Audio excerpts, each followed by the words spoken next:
Story time about the dramatic way my friendship ended with my best friend of 6 years. 6 years. This is a doozy, so sit down, grab a cup of coffee, or throw this on in the background while you're getting ready, because this starts in grade 9. Second semester grade 9, I had to suddenly switch high schools. The first person I met when I moved to this new high school actually ended up being my wife, and the second person I met would be my best friend for the next 6 years. 6 years. Her and I had the exact same energy, and we recognized that in each other right away, immediately. So we go over to each other and immediately we're bound at the hip. Both of us had a little bit of darkness though. She had some trauma, I had a lot of trauma that I was going through. So we were looking for a lot of chaos. So immediately her and I are kind of disturbing energies. We're kind of going down a darker path than most people would have liked us to go down. So throughout our high school experience, we sneak out a lot. There's a lot of petty theft at places like grocery stores. We're drinking. Most of the time I was actually the designated driver, but my friend was a really big drinker. And I'm also noticing a pattern within her. I am a little bit reckless, and so I'm not one to judge, but I do notice that she's getting herself in really sticky situations with men, and I'm the one that has to save her every single time. And it always feels like it's right down to the wire, like something very serious is about to happen unless I step in. And it always feels like it's my responsibility. So this is a little bit fatiguing to me right away, and I can notice it right away. Also, she's leaving me a lot of times. Like when we're going to parties, she'll disappear into rooms with men, and I never know if she's safe or if I need to barge in and make sure she's okay, because she's always on the brink of getting assaulted, it seems like. I still want to be best friends with her because she feels like a sister, and I'm going through a lot of stuff with my foster family, and she's there for me. So I practically move into her house for the last year of high school in grade 12. It's at this time we decide that we don't want to separate for university, so we both pick the same university course and the same university in a different city so we can go there and we can live together and we can have the university experience. We decide not to go to the dormitory route because her and I crashed a car together, and all of the money that we had saved for university had to go back to pay off this car because we had to buy someone a new car because it wasn't our car that we crashed. So we were going into university with no money, which means we couldn't go into the dormitories for the first semester. We had to go into off-campus living. We rented out the basement of this unit, and there was 4 other floors and a bunch of other people living on the top units. Immediately, her and I are throwing parties in this place. The police are getting called. We have crazy story times from this. Her and I are going off to parties in neighboring cities. There's a lot of substance abuse at this time. And things with our friendship are starting to get a little bit strained because we're only spending time with each other, or she's running off to put herself in really strange situations at these parties with men, like locking the doors, and then I'm getting texts being like, save me, save me, save me. So these interactions with men are like ramping up.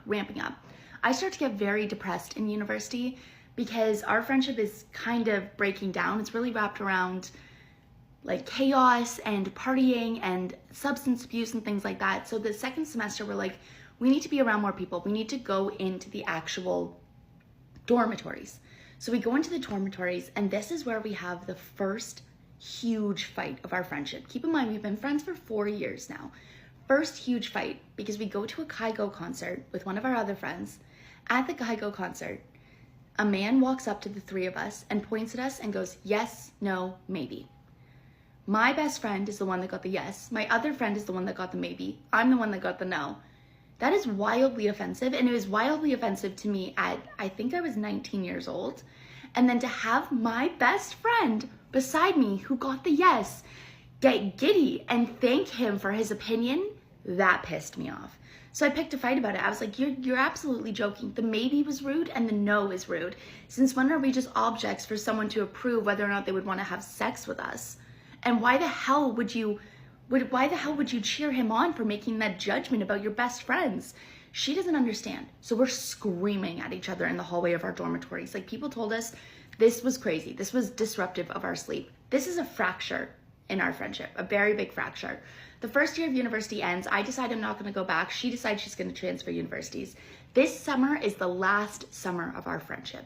Last summer. I'm starting to date my wife at this time, so I'm spending most of my time with her.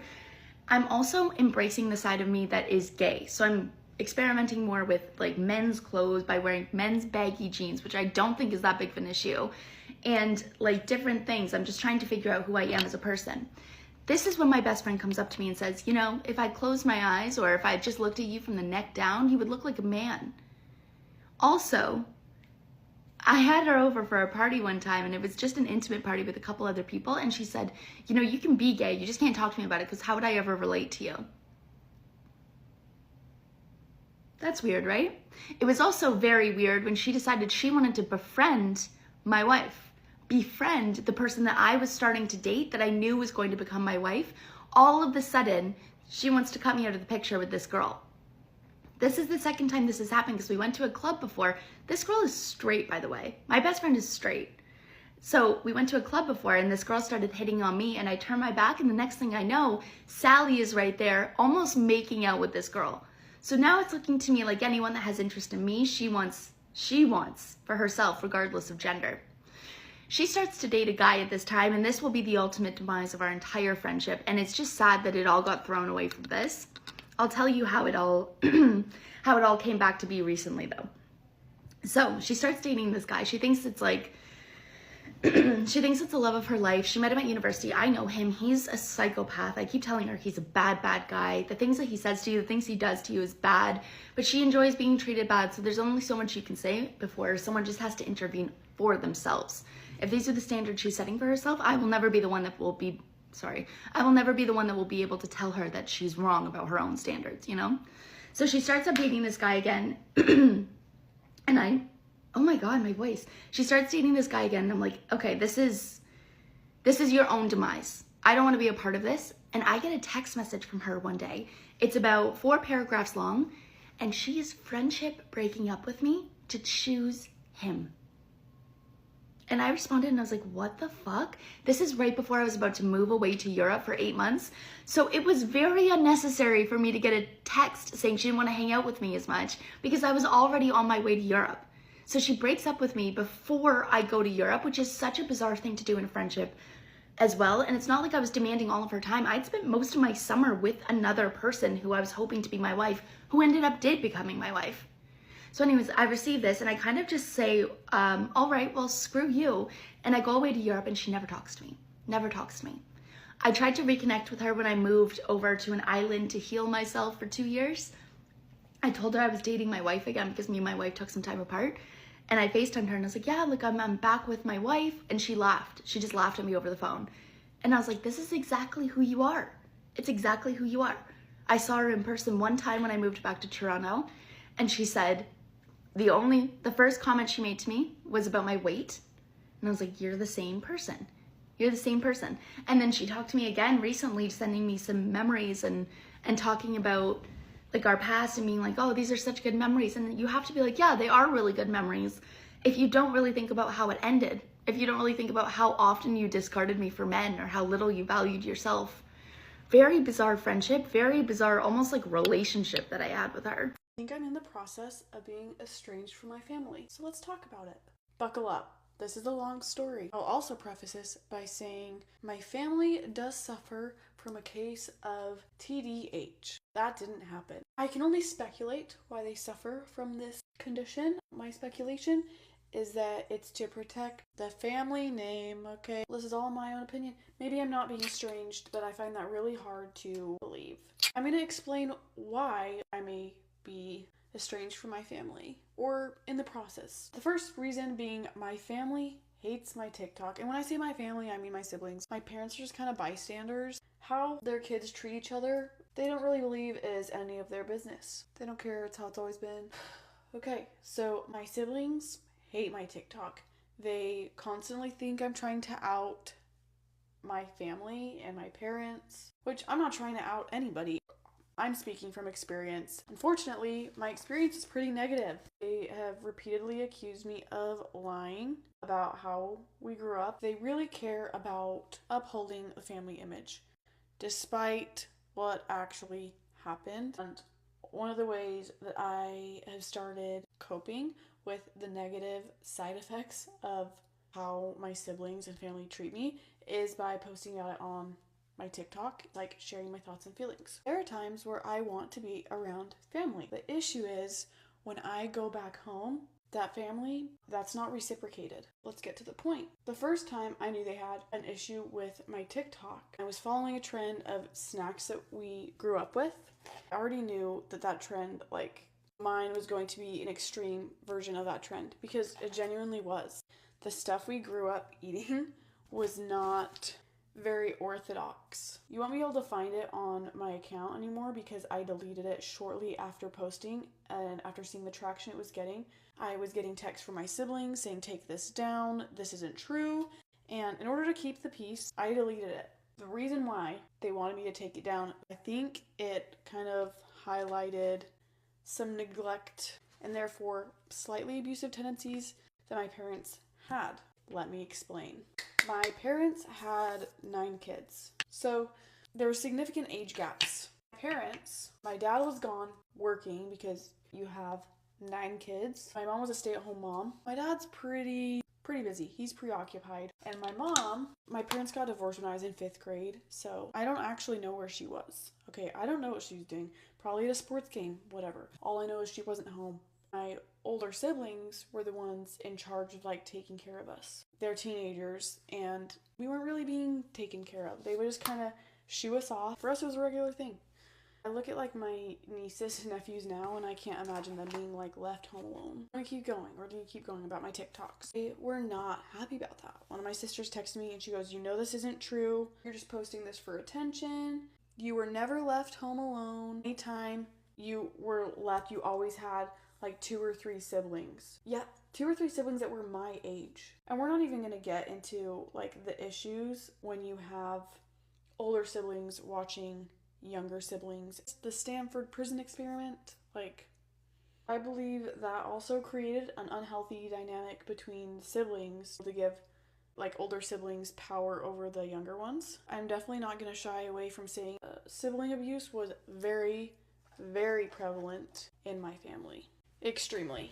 My parents didn't care. Yeah, there are times that I definitely think it entertained my mom more so. Which again, that's another video for another time. That's just how it was. And upon marrying my husband and seeing that it doesn't have to be that way, the pecking order, this hierarchy of power, even though we're all adults now, they still have that in place. It's something I'm no longer comfortable with. They don't see that there's an issue, and so I'm kind of ostracized for that. I apologize if it feels scatterbrained. Kind of is, because I've never talked about it to this extent before. Mostly because I didn't realize that it wasn't normal. I did make the decision today to block my family members, my siblings, on social media after a comment was made in our family group chat. I did not remove myself from the family group chat. I want to avoid being dramatic. I'm just kind of leaving silently. They're not supportive of me, and I could do a whole nother TikTok on that. Not that they're not supportive of my TikTok, but that they're not supportive of just me in general. I think it all boils down to the fact that they have 0 respect for me. I will never be anything more than the sibling they knew when we grew up together. Per usual, if you made it this far, thanks for watching. I'll see you on the next one. Hey guys, get ready with me while I tell you about how I found out my ex and my best friend were together. My boyfriend and I broke up in November, and I had a best friend throughout the whole time we were together, and we stayed best friends until after me and my boyfriend broke up. I met my best friend through my boyfriend because they went to the same school, and my boyfriend and her boyfriend were kind of friends, and we both got together at the same time, around the same time, and we also broke up around the same time. My best friend asked me if I could block her ex on everything just because she didn't want him to try and get with me, because he would continuously try and do that while they were together. And I was like, yeah, could you please block my... I have no clue what just fell, but that was loud. Anyways, I asked her to block my ex. She says that she does. I actually go on her phone and block him. And then the next time we hung out, we were going through her Snap, and I see him, and I was like, why do you guys have a 600-day streak? I thought you unadded him or something. She was like, oh no, I blocked him on messages and Instagram and TikTok. I just still have him on Snap just for streaks. I promise you won't talk at all. And I was like, okay, that's fine, I guess. But then I go into their messages, and he was texting her, and then he would send her vlogs, and she'd save them in chat, and then he would also save his videos in chat if she wouldn't. I don't know, it's kind of weird, but I was like, okay, whatever, can you please just unadd him? She's like, yeah, sure. She unadds him. All of that happened in like January, and then in around like April, I would say, I went to the mall with this guy I was talking to, and I ran into her there, and I was like, oh my gosh, like, hi. I introduced them to each other, and I was like, this is my best friend, blah, blah, blah. Around this time, this girl didn't have any friends because all of her friends left her because she was toxic towards them. And she told me her side of the story, and since I was closer with her than her other friends, I believed her, and I tried to make them like forgive her and give her another chance. And like, I was literally the only person who was trying to get people to like her because everyone started hating her. She used to be like the most popular girl at her school. One of my friends told me that she started like crap talking me. I didn't really believe him just because he didn't have any proof, but like the things that she was like saying like definitely was weird, at least what he told me she said.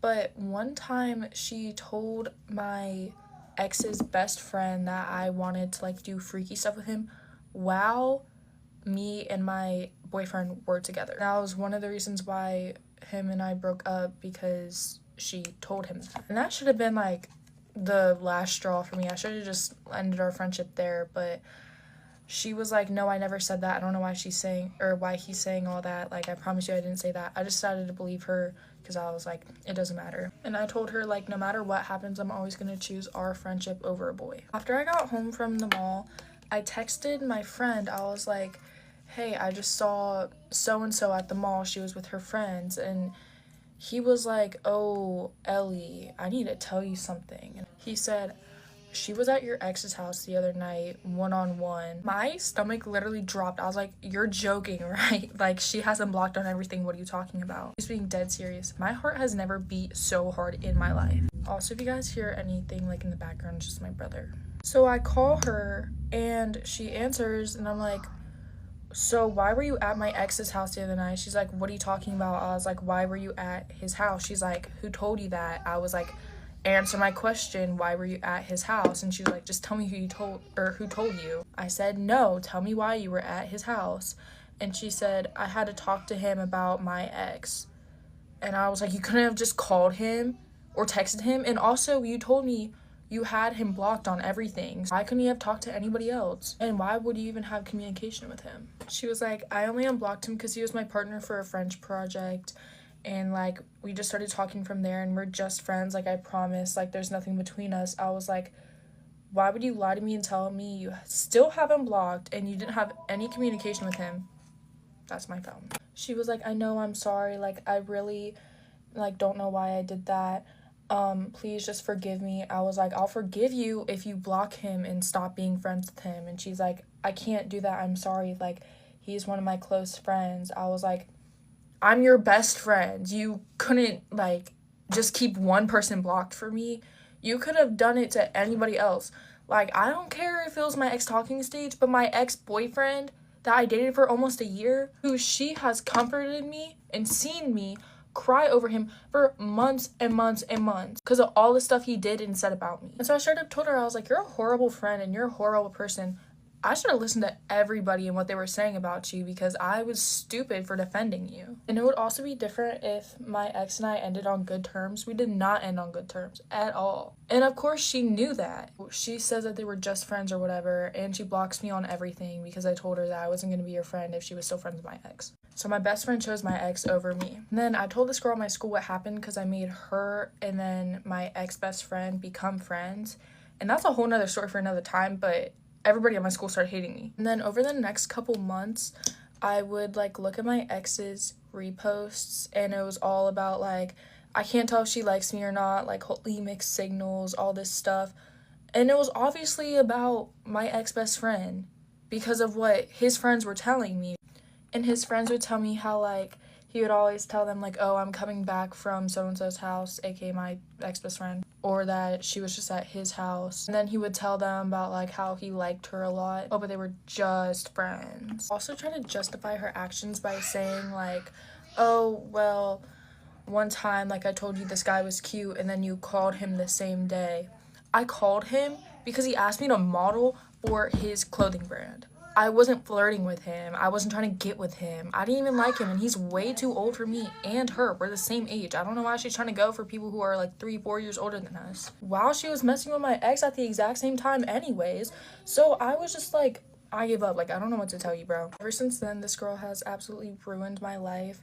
I have absolutely no friends at my school. I eat lunch in the bathroom by myself, and I can't even make any new friends because everyone already hates me, I guess. And it's all because of these fake rumors or things that have absolutely nothing to do with anybody other than me. I'm gonna finish my makeup and then come back.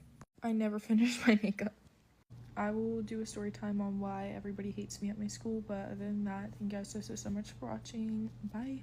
I genuinely think my wedding was cursed. Before I even walked down the aisle, my mother-in-law fell off a mountain, my house got destroyed in a hailstorm, I got robbed, and I got in a major car accident where I looked like Megamind for about 2 weeks. And somehow, none of those things are actually what ruined my wedding day. So let's start from the beginning. So my husband wanted to propose to me where he asked me to be his girlfriend, which was on top of this mountain that overlooks a lake. So he had his family and my family go up there and start decorating while I got ready. Obviously, the proposal was a surprise, and I thought we were taking Christmas pictures because he had his whole family in on it. He told me it was a family tradition, and I was like, yay, I'm part of the family now. At this point, we've been dating for about 2.5 years, and we've been living together for about a year. I obviously wasn't there because I was getting ready. On the way up there, multiple people got a flat tire. So if that wasn't a sign already, it definitely was by the end of this story.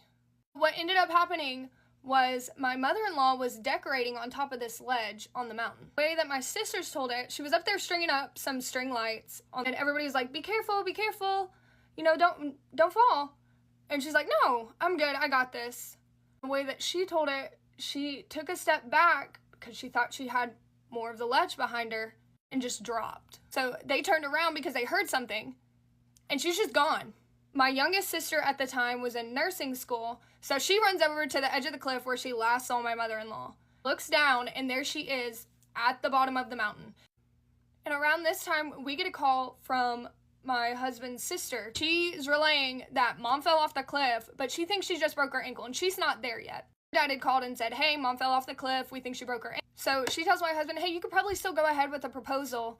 Mom probably just won't be there. Turns out, she broke a lot more than just her ankle. Ends up getting med flighted to the next city over because her injuries are so bad. So the helicopter comes and gets her. And at this point, my husband's like, okay, get in the car, we gotta go. So we drive the hour to the hospital, and when we get there, everybody's dressed pretty nice, and a lot of her family's there, and they're like, we're sorry. Sorry, Eli, which is my husband.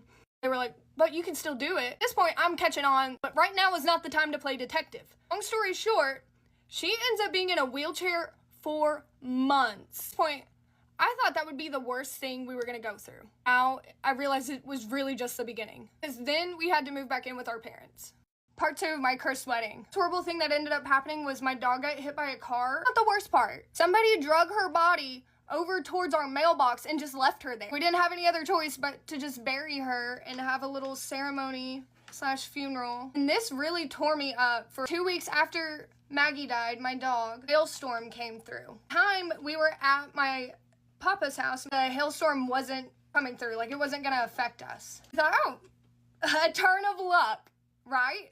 Wrong. We're driving back, and this is what we get. We're laughing as we were driving by the car lots and seeing like all the destroyed cars. We weren't laughing because of other people's misfortune. We were laughing because it was absolutely absurd. Nothing like this happens where I'm from. We don't get hailstorms like that. We get back to our house and we look at my husband's truck. Definitely gonna need a new windshield. Okay, whatever, we'll get a new windshield. Didn't know was that was the end of us living there. So at the time we lived in our grandpa's trailer in this sketchy neighborhood. And the whole reason he had us move in there was because his house kept getting robbed.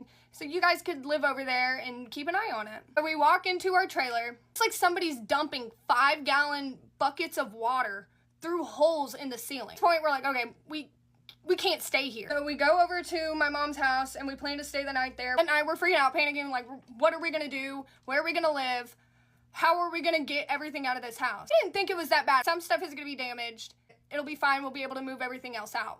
I was so wrong. When we came back the next day and looked at it in the daylight, practically everything we owned was ruined.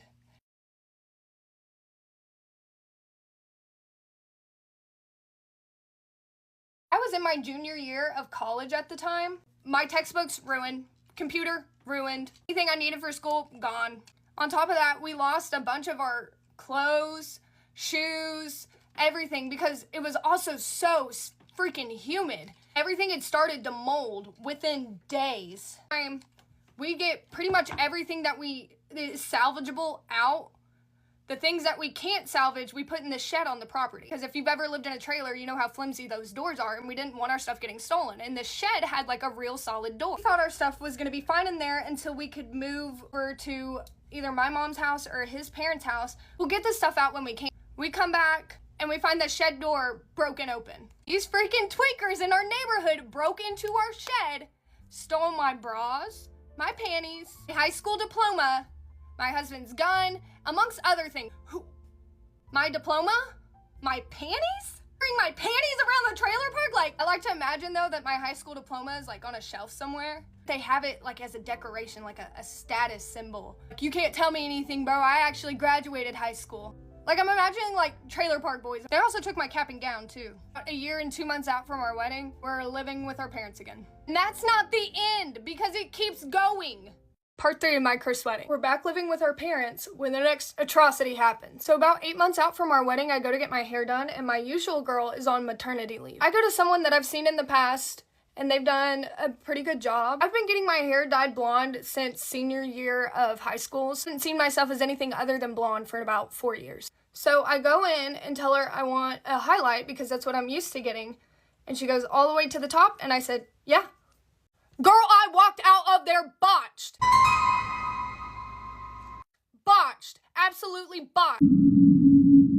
And I start bawling my eyes out. At this point, it's taken her so long to do my hair. It's nighttime. It's like 8 o'clock at night. So I can't go anywhere else. And I'm trying to keep myself calm and saying, it looks fine. It's fine. It's going to grow out. It's going to be okay. I wake up the next day and I'm like, I can't handle this. I can't do this. I hate the way I look. I don't look like me. Start calling the salon that I used to go to and see if anybody has an opening to get me in and fix my hair. So I go back to my old salon and a different girl does my hair. Don't like it. It's still not me at all. Freak out. Absolutely freak out again.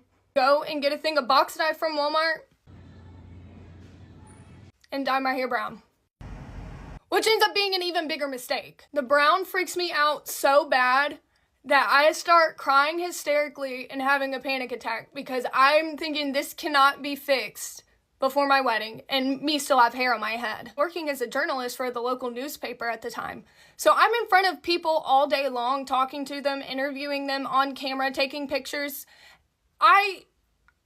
With the slim shady blonde, I felt like this is so embarrassing. I can't go out and interview people. When I got the brown done, I was like, okay, well, this is a little bit better, but I would look in the mirror and I'd be like, I don't know who that is. I don't know who that is. Genuinely, I couldn't recognize myself, and it caused like this whole identity crisis. One night I went out to a bar. My best friend's hairdresser happened to be there, and she stopped, said hi or whatever.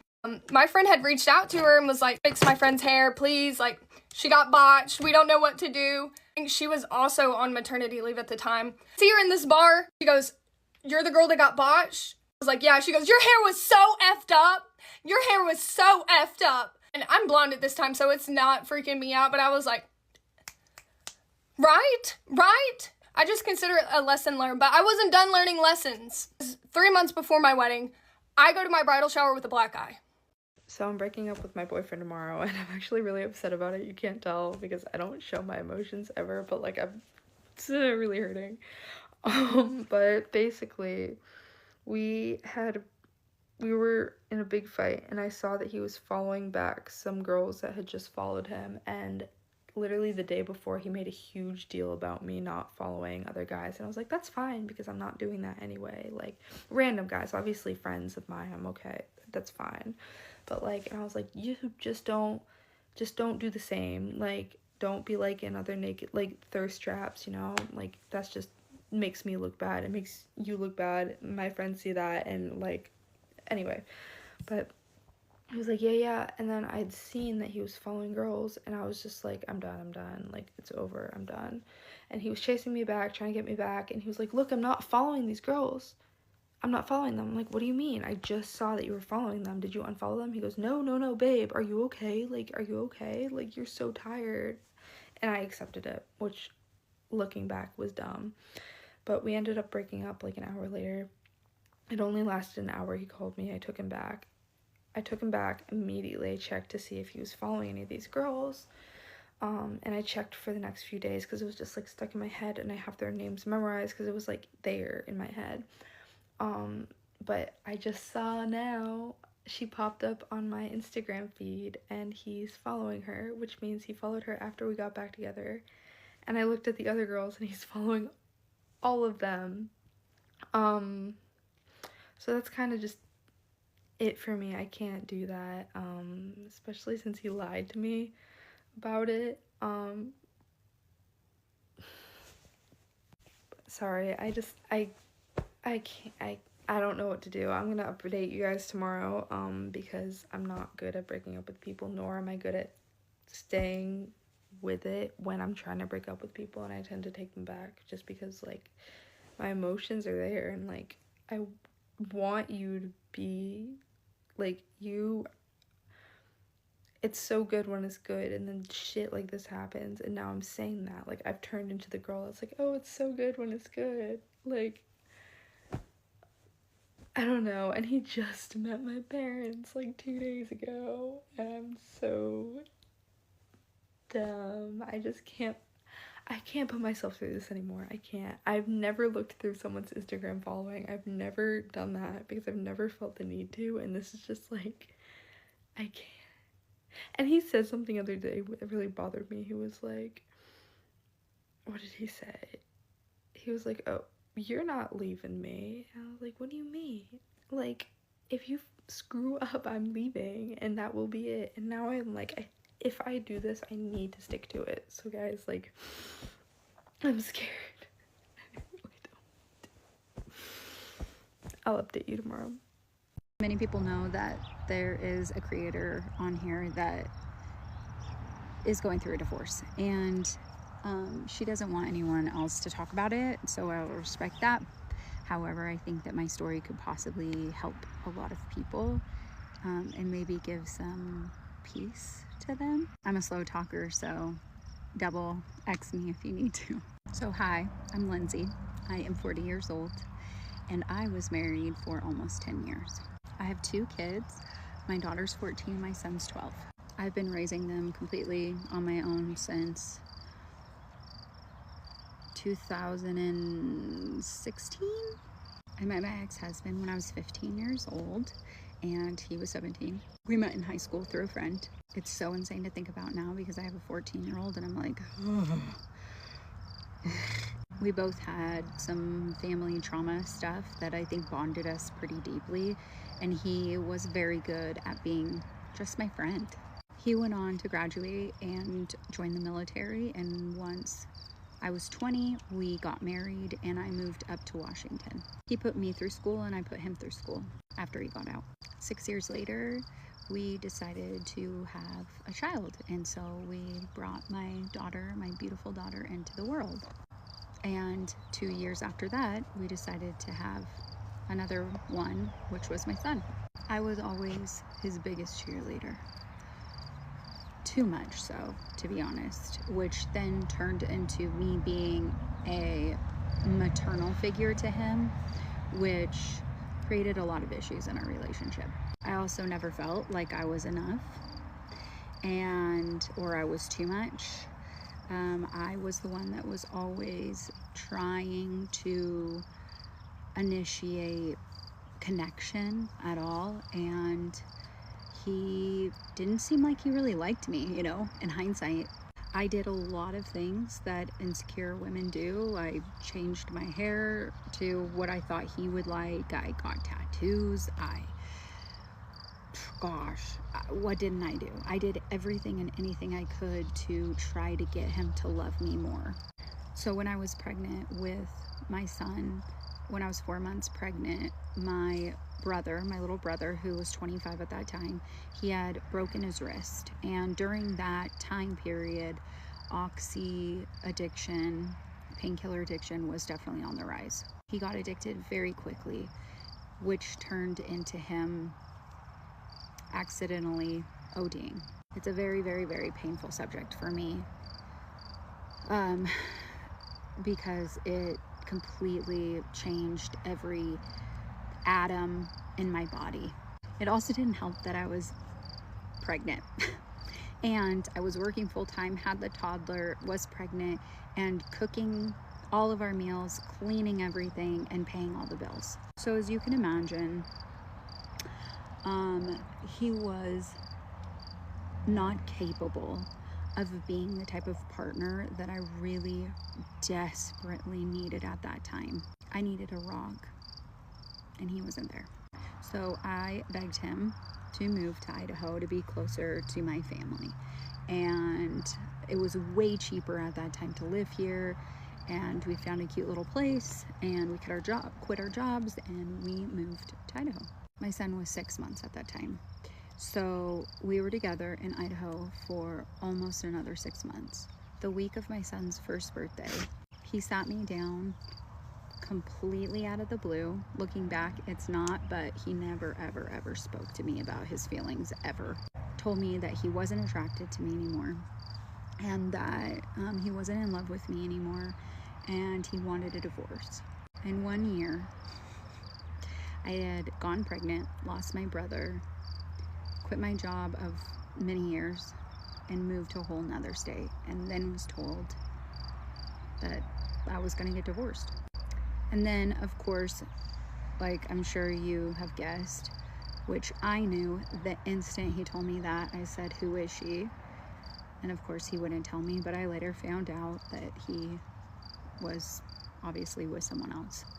Then about a year after that, he went through some stuff, which it's not my story to tell, so I have no need to tell it or desire to. He moved back to California where we grew up and hasn't been back since. I went through a lot at that time period. It was extremely painful, but I am so much happier now.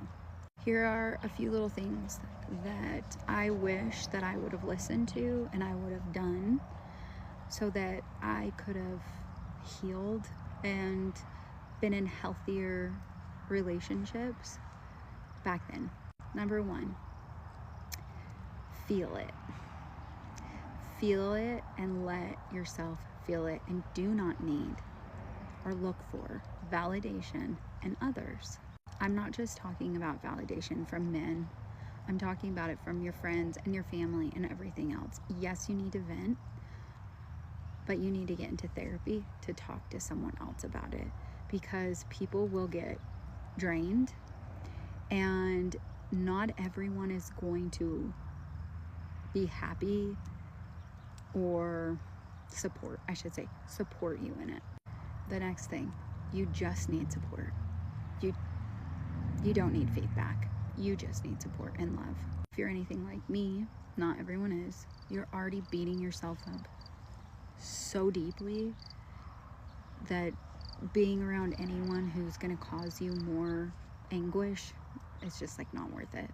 Take every day at a time. Put all your energy into your kids, and do not start dating right away. Some people can.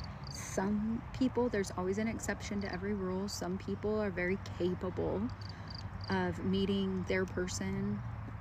They're lucky, I should say, with meeting their person right after they leave. I am not that person.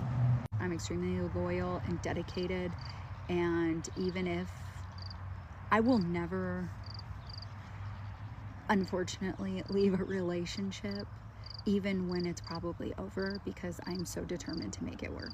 The last thing I want to say is, will you heal? Will you move on? Will you get through it? Will it, not cause you pain? Yes. However, it is a grieving process, and you have to allow yourself to grieve. You have to. Grief comes in all forms, and I'm sure most of you know that, but the grief of being madly in love with someone who isn't going to reach your needs ever, it's so painful. It's so lonely. So if you've made the choice to leave a situation, even though you know it's gonna kill you inside, you're already on the best path forward. Last of all, please, please be patient. Be patient with yourself. Allow yourself to feel everything and don't feel bad about it. Like you're supposed to be at a certain point. And people will make you feel that way. And don't listen. The grief process is ups and downs all the time. I remember I remember every night for months I would try to set a fourth placement at the table, and it just about killed me. It just about took me out. That for some reason was so devastating to me. And it's such a silly, simple thing, and maybe to another person it wouldn't be a big deal, but to me I just couldn't get over it. And if nothing else, just get yourself a dog who's a very love buggy pet. Come here, let me love you. Story time on the time me and my friend were followed by another car and ended up in a car chase. Oh yeah, this happened like 4 or 5 months ago, but basically me and my friend Layla, we were driving and she was like 5 minutes away from a Taco Bell, and we were like, we really want Taco Bell. So we like hop in the car. It's probably like, I want to say 9 p.m. and we get in the car and we go to Taco Bell, and we're driving back, and the speed limit on the road by her house is like 25 miles per hour, but the car that was driving in front of us was literally driving like 15, and there was no other cars around. There was no car in front, there was no car in the lane coming this way. So Layla and I were just like, bro, like, let's just pass him. Boy, did we fuck up. So we pass this driver, we're not thinking anything of it, and all of a sudden he starts like flashing his lights at us and like speeding up to us, and we're like, bro, maybe we just pissed him off. We didn't think too much of it. So we're driving back and we turn into her neighborhood, and like her neighborhood's like a small cul-de-sac, so for that driver to be behind us, like, she knows all the cars in her neighborhood, and that car did not live there. So he followed us into our neighborhood, so immediately we're like, we're not going home. Like, we don't want this person to know where she lives. So we turn out of the cul-de-sac, we go back out, and at this point, the car is like picking up speed and matching our speed and like trying to like tailgate us and still flashing their lights at us. So Layla and I start tweaking out. We're like, okay, we're being followed. So then she speeds up a little bit, not too much, because like we don't want to get pulled over. We don't know how like drastic the situation is yet, but we speed up, and that car picks up speed. I want to say at this point we're going 50 down the road, and the car is like on our ass. We're turning into random neighborhoods, like they're following behind us. We're speeding up even more. We're both freaking out. So Layla calls her boyfriend and she's like, hey, like this car is following us. I'm like filming this on my phone. I'm like vlogging it. Her boyfriend's like I'm on my way. We are tweaking out at this point because we're like whipping corners, driving, speeding. This car is picking up speed, following us, flashing their lights at us, honking at us. We're like shitting bricks. And Layla's boyfriend is probably flying like 100 down to get to us. Layla and I are literally like on the verge of tears. We're freaking out. All we wanted to do was go home and eat our Taco Bell. But this car probably followed us for like 20 minutes. And finally, after we were able to like whip enough corners and lose them, and then her boyfriend met us back at our house and like stayed with us for a bit. But yeah, basically if Layla and I didn't choose to be fat that night, that wouldn't have happened. Been a little while since I've been on here. I chopped all my hair off. Let's get into another story time and break the ice. Ever since I started this series of telling stories about when I used to be a stripper, I have gotten a surplus of messages from girls in Utah that now want to be a dancer, and they're asking me recommendations on the clubs and everything. I cannot stress this enough. I will never recommend dancing to anybody, and I probably will not answer those messages. That being said, I recently remembered a situation that I found myself in that was very scary and could be very dangerous for somebody in the SW industry. So for all the girls that are messaging me that I know I can't stop them from doing it, that have recently gotten into the dancer industry, and everyone that is in the dancer industry, this is a huge PSA and like take from my mistakes and my situation and learn from it. When I first started dancing, it became like a sorority, and the girls stick with the girls, and you kind of find your clique of girls that you are most comfortable with and that you have the most similarities in, whatever. Well, when you get in that clique, it is very, very important to understand that some girls are in the dancing industry not by choice. So when you make friends and you get comfortable with these other girls, it is very, very important to understand the line of not oversharing your personal life and not putting yourself in situations that could be dangerous to you. I became really close friends with this girl, and we would talk about our kids, we would talk about our family life, we would talk about boys, we would talk about money, customers, everything. We got very close. For like 6 months, every time I went in, she was there. We worked the same shifts. It got to the point where I was taking her home sometimes, and she would have customers in, and she'd call me over and introduce me to her customers. We were getting really close. I really genuinely thought that I knew this girl. Long story short, there was an evening where she invited me out, and I went, and it was just supposed to be a girls' night. It quickly, once we got to our destination and it was just us two, she became very weird, and she like turned into a robot. She started bawling her eyes out, wouldn't talk to me, was just looking at her phone and texting and just wouldn't tell me what was going on. I thought she was having like a fight or something with her boyfriend. She didn't have a boyfriend. She had a pimp. So what was happening was she was supposed to scout girls and take them out in a secluded place where then the pimp and a couple other guys of his could meet up with her and the new girl and kind of recruit this new girl unwillingly into sex trade. Luckily for me, I got a really sick feeling in my stomach, and I got to the point where I could tell she wasn't here for my best intention, and I kind of just dipped out of the situation. Luckily for me, I saw 3 massive dudes showing up and picking her up, dragging her out of the club by the back of her neck, because they were pissed that she didn't do her end of the deal. She didn't keep me there till they could get there. And I left that club and I moved on to a different club. And while I was at this other second club, she showed up as well, and she got employed at my second club. So for the entire time that I was working at my second club, me and this girl had this unspoken situation where I knew what she tried to do, she knew what she tried to do. Obviously, what happens outside the club is not the club's problem. They would not have done anything about her pimp approaching me or her pimp trying to take me after the club, because he did multiple times. Multiple times. She would walk out at the end of the night and her pimp would pick her up. I would walk out at the end of the night and they'd still be in the parking lot watching me. There's nothing that the clubs will do about this, at least not mine, because it is happening outside of the club. I don't want to say thankfully for me, but by some miracle, she stopped showing up for work, and I kind of just never heard or seen from her again. And I also moved many hours out of the state, and I'm no longer a dancer, so that idea of somebody watching me or somebody looking for me to scout me into that kind of business is no longer on my shoulders.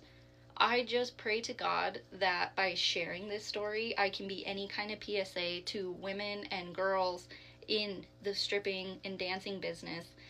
Please know who your friends are. I was friends with this girl for months, 6 months, half a year. She came to my house. I met her kids. I went to her house, and I had never seen or heard about this man before. I would have never guessed that she was in this situation from her house, how she talked, how she showed up to work, anything. If I did not leave that situation when I left it, I don't know if I would be here today, because she is not. She has not been dancing. We casually, some girls that I used to work with will bring up that they saw her or a picture of her, and it is always in a very bad situation. So it scares me to my core, and I just hope that girls that think this is such a fun business to be in, please understand that other girls are in this business not by choice, and they may try and push that lifestyle onto you, also not by choice. Please be so careful. I will never recommend dancing to anybody. I will never recommend dancing in Utah to anybody ever. Please be so careful. I love you, and goodbye. Hey guys, get ready with me for work while I talk about the worst crumble experience I've ever had in my life. Okay, so don't get me wrong, my family has been crumble supporters since like day one. Like when they came out and we didn't even have them near our house, like on soccer trips we would go to like the one in North Carolina. Like I've been going since before they were in Georgia. When they did first move to Georgia, we went every single week. But last night was the worst experience I've ever had with a crumble. So the very first location we ever got near us actually closed not that long ago. And that was my favorite location because it was the closest one to my house too. So I was at my friend's house last night and we decided before they closed to drive to Crumble and get the strawberry Dubai cups. I knew that it was $11.99. We wanted it, so I was gonna buy it and we were probably gonna share it. And we walk inside at like 9:48. They close at 10. I don't normally do that, but my friend left for a trip today and won't be back till next week, so this was like our only chance to go try it together. So we were like, okay, it's not like they close in 1 minute, like they still have 12 minutes left until they close. So when we walk inside, you know how you order on the little like iPad thing, and the lady comes out there, one of the workers, and she was like, hey, I just wanted to tell y'all that we're out of the funnel cake cookie, but other than that you can get whatever you want. So okay, so then I order the Dubai like strawberry cup, and I'm waiting for a second, and the other worker comes over and she's like, we can't make it right now. And I was like, oh, y'all are out of strawberries? Because I was going to say, like, if they're just out of the Dubai part, like, I'll just get the chocolate covered strawberry one, whatever. And she was like, no, like, we already put the strawberries in the fridge and we can't get them back out. Okay, I'm confused because I feel like strawberries should be in the fridge all day. 1. 2, why are you putting them in the fridge when you have 12 minutes left? A group of girls had just walked out of Crumble too. It's not like they had been like a ghost town for the night. Like a big group of girls had just walked out. Like, don't say you're gonna close at 10 and have everything put away early, in my opinion. Because I have a job too. Like, I get we close at 5, like it's way earlier, but I'm not allowed to like close anything, put anything away, shut the door, anything like that until 5 p.m. Like, I don't start vacuuming and cleaning and everything at 4:30 all the time. Like, that's crazy. So then I'm like, okay, well, she could have told me that, like, when she just told us what we could and couldn't order. So then I was just mad, and my total was $12.83. Like, that's a lot just for, like, no reason. So then I'm like, okay, and she was like, we can issue you a refund. So I was like, okay. So I stand there for a second. And then she was like, your order's not popping up. And I'm like, okay, well, I can show you, like, I use Apple Pay. Like, I can show you the notification that it was $12.83 at Crumble. She was like, no, it's fine, but I just can't, like, do a refund without the order. And I'm like, what? So she's like, I have to call my manager. And I'm like, can you just give me a gift card? Like, I'll come back a different day. And she was like, no, my manager said we can't do that, but you can come back tomorrow morning and get a strawberry Dubai cup for free. Like, no, I'm not coming to Crumble in the morning before I have work to get a strawberry Dubai cup. Like, I'm not doing that. Like, give me my money back. At this point, I don't even want it. Like, I just want my $13 back. So then she asked for my phone number and she starts texting me all this stuff. Like, my manager is looking for your order. Is there a different phone number that it's under? So I'm like, okay, well, my rewards points are under my mom's phone number. At this point, she's like, okay, I found the order, but I can't refund you. My manager has to do it herself, and she'll do it tomorrow. I'm like, okay, whatever. Can I get a receipt? So they text me a receipt, and I go outside to my car, and I call my mom, and she's like, why did you leave without a refund?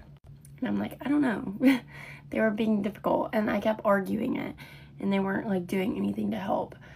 And So my mom's like, go back in there and tell him you need your refund. And so I go back in and I'm like, hey, like, I'm on the phone with my mom, like, hey, I really just need a refund, like, cash, store credit, gift card, back on my card, whatever, doesn't matter, just get me my $13 back at this point. And it's now like 10 minutes after they were supposed to close. My friend has to get home because her flight is leaving this morning at like 5 a.m. Like, so finally I was like, okay, you know what? I'm just gonna post on TikTok about it and see if anyone else has had this experience. And then I get a text when I'm like driving home or to my friend's house to drop her off, and it's like, we'll issue the refund in 18 minutes. I'm like, 18 minutes? Like, what? Sorry, this is such a long video. Like, you guys do not have to watch all of it. Sorry. But anyways, that was last night, and I still have not gotten a refund. I'm about to go in there today and just, I don't even know. I'm not even going to go there today because I don't want to drive 25 minutes out of the way again. Like, that's just me wasting my gas and extra money because they wouldn't refund me, and they just need to send me money or something. So, Crumble, if you see this, please give me my $13 back or store credit or gift card or something, because I literally just spent $12.83 last night for absolutely nothing. Like, I did not get anything. But if anyone has had an experience like this, please let me know that I'm not the only one, because I've never had anything like this happen. And I have like 1,000 Crumble pictures in my phone. Like, I've been so many times and never had like a bad experience. And again, I'm not trying to dog on Crumble or the brand. I just think that I should have gotten a refund. Like, then and there. It shouldn't have been that hard. Okay, anyways, I'm gonna finish getting ready for work, but this video is long enough, so I'm gonna let you guys go. Bye, guys. Okay, guys, story time of how we found out that I have like a stalker. Okay, so 30 minutes before this happened, me and Aubrey went on a walk, just like talk and walk, and it was just us two, and this guy keeps like circling us on his motorbike. Yeah. Very weird. Crazy. Okay, so me and Serena get back, and I just got new headphones, so we were like, have you seen the trend where like you do the headphones and call, like prank call people? So I didn't want to do like people I knew, because like that's like weird. So I randomly select like 3 people that I've tried to add me on Snapchat, and I add them back, okay? Okay, so now Aubrey has the headphones on, and we're just calling this random guy that she added on Snap, and we're just talking, and he's like, he goes to the same school that Aubrey's about to go to, same grade, and he was like saying how they talk about her sometimes in class with this other person. And I have no idea who this guy is, like at all. I've no one never heard of does. him before. Okay, so we end the call, and we're gonna call this guy Garage. Okay, so we end the call, and we're like, okay, so he's gonna be in my grade, like, what if he's cute? So we start texting him, and we're like, I say, what do you look like? He sends a picture of me in preschool, like, don't know where he got this photo. I've never seen this photo before. It's me in preschool, and like there's this guy sitting right next to me, and he's like in like this Halloween costume that's so scary. Like, it would look like a murder and like a horror story. Like, Insert picture here. and he's so close to me. Like, he's like sitting right next to me, and we're at like 4. Mind you, I've still never seen this guy in my life. Like, I've never heard of him, never seen him, do not recall going to preschool with him. Okay, then Aubrey is like, oh, maybe it's this other guy called Water Bottle, okay? It's like, it sounds like his name, okay? Yeah. And because this guy went to preschool with her and lives in the neighborhood. She's like, so wait, what's your name again? And he says it, and he's like, oh, do you know this guy named Water Bottle? And he's like, yeah, I'm his cousin. But before he sends that, he sends a picture of all 3 of us, me, his cousin, and him in preschool, and this guy's in that same outfit standing right next to me again. Like, we've moved rooms. Like, he looks like a shadow. Insert picture here. Yeah. Okay, so now I'm like asking if he lives in the neighborhood. He says he lives in the neighborhood, and he's like giving me the directions to my house. Like, I don't know where my house is. Like, he's like telling me right where I live, right where he lives. And I'm like, this is weird. Okay, so now he's like, I'm like, how do you know me? And he is saying like he knows all my friends, all these people. He knows so many things about me. He's been waiting to talk to me. I have no idea who this guy is, okay? Like, absolutely no clue. And he's bringing up pictures of me when I'm like 5, and I like do not recall going to preschool with this guy. And he's like telling me right where I live, so many things about me, creeping me out.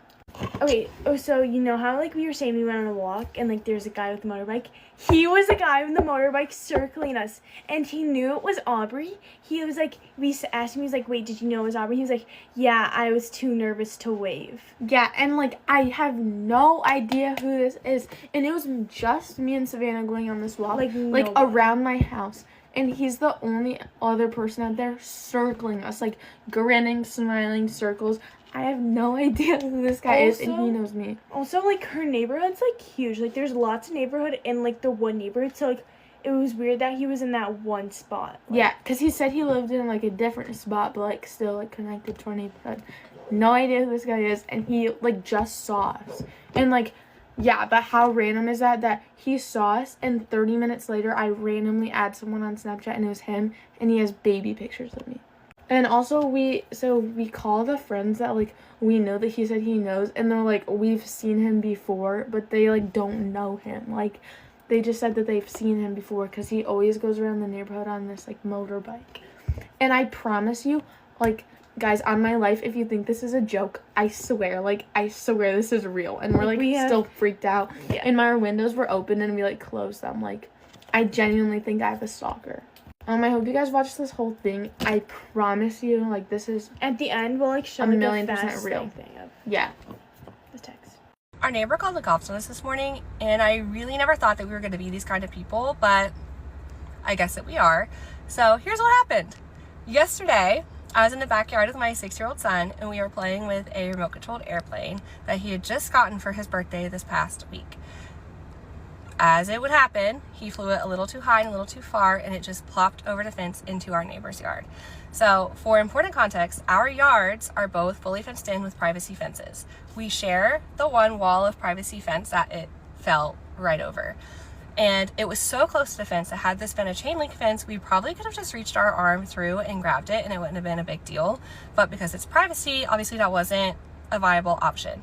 Now, I put a lot of weight into respect and boundaries and things like that. Like, I never would allow my children to go into someone else's yard without permission, whether it's fenced in or not. I don't care. Like, you don't go on someone else's property without talking to them. So, we collect ourselves. My husband collects them. He goes to the house with our 6-year-old son and our 4-year-old daughter. I'm at the house because our 7-year-old baby's taking a nap. He walks to the house, knocks on the door, and explains to her what happened. Says, hey, accidentally our toy went over the fence into your yard. We would really like to get it back. And she said no. Among other things, she said no.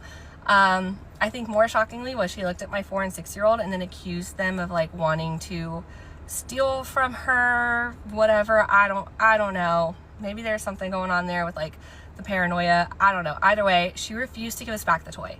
At this point, we didn't really know what to do. I could hear my son sobbing from the sidewalk before they even reached our house, and I just assumed she wasn't home and he was upset that he couldn't get his toy back. And, like, don't worry, we'll try again later. Never in a million years would I have expected my husband to look at me and say, no, she was home, she refuses to return the toy. And, like, I don't care how we got the toy back. If she didn't want us in our yard, that's fine. Go get it and bring it to us.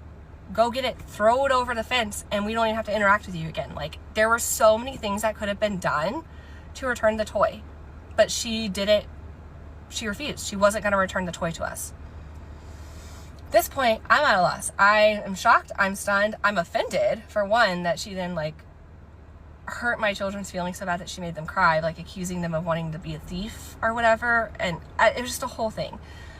I call my mom, because what do you do when you're confused? You call your mom. And she said that we should call the non-emergency line and ask for a police escort to get the toy back, because she said, you don't want this to escalate further than it has. Clearly she's not going to cooperate. Do what you got to do. We thought about it. I was maybe leaning more team that, but my husband's a kind soul. He's a gentle human being. He's like, look, she's like 80 years old. We don't know. Do we really want to send cops to her door over a toy? Like, that seems excessive. Let's give her the benefit of the doubt. Maybe we could try again later. Who knows? But it was also about to start storming. This is an electrical toy. We didn't want it to get damaged either. And also, I was simply not okay with the idea of just letting it go and like leaving the toy. Like, this was his toy. He did nothing wrong. There was no reason for her to deny him his toy. He didn't do anything wrong. So here's where we messed up. It was right there. It was right there at the fence. So my husband got a wire hanger and he put it through 2 of the wooden slats of the privacy fence, hooked it, and used it to like lift it up high enough that he could then grab it. And also, before anyone mentions it, we couldn't just fly it out. I tried that. It landed upside down. I tried that avenue first. Didn't work. So he threads the hanger through the fence and lifts the toy up high enough to reach over and grab it. And I had a thought at that moment where I was relieved that we had the toy back, but then what happens when this old lady who knows that our property is stuck on her property because she's refused to return our property to us, then goes out to find it and it's not there? I had a concern about that because, you know, I felt like if she's that level of intense. We were really hoping that it would just be the end of it. It wasn't the end of it. 10 o'clock this morning, 4 cops showed up at our house to trespass us. We explained that we didn't actually go on her property. We used a hanger to fish it out. Apparently that does still count as trespassing. You don't have to step on someone's property to trespass. So that was wild. Common sense, I guess, should have told us that, but the whole thing was just so freaking stupid. It never should have been an issue. Like, just return the fucking toy. Anyways, the cops were really nice. We explained what happened. We're like, look, like we went over there, we knocked on her door, we tried to talk to her, we asked to get the toy by whatever means she was comfortable with, and she refused to return it. And the cops were like, yeah, she did tell us that. We know you asked. We know you asked for the toy back. So they were very nice. Like, look, we're not even going to give you like a warning. Like, we're not even gonna, they didn't say that this was a stupid ordeal, but you could tell like this was a waste of everyone's time over a toy. They just told us to make sure we avoid her at all costs, don't interact, and heaven forbid anything else happens, just please call them right away. Which again feels like a waste of resources to me over something so stupid, but yeah, she's shown her energy and we're gonna match it, like full out. I'm not dealing with that. Anything else happens, you best believe I'm about to dial that non-emergency real fast because I'm not doing this. But the whole thing just really sucks. My kids were very upset. Like, they're 4, they're 6. They didn't understand why this was happening. They didn't understand why she wouldn't return the toy. They didn't understand why she called the cops. Like, they're little, okay? And all of this started because I was trying to teach them respect and responsibility and boundaries. We could have just fished it out from the start and she never would have even known there's a toy in her yard. But I don't know, it's so dumb. Anyways, that was my morning. I hope yours is going well. And I guess when in doubt, like, call the cops on our neighbors. Who knows, maybe that's the way we're supposed to be doing things. But anyways, it's fine. We got the toy back. I am worried now though that this isn't going to end here. Like, I pray to God it's over and we don't have to deal with this anymore. I don't want to deal with this anymore.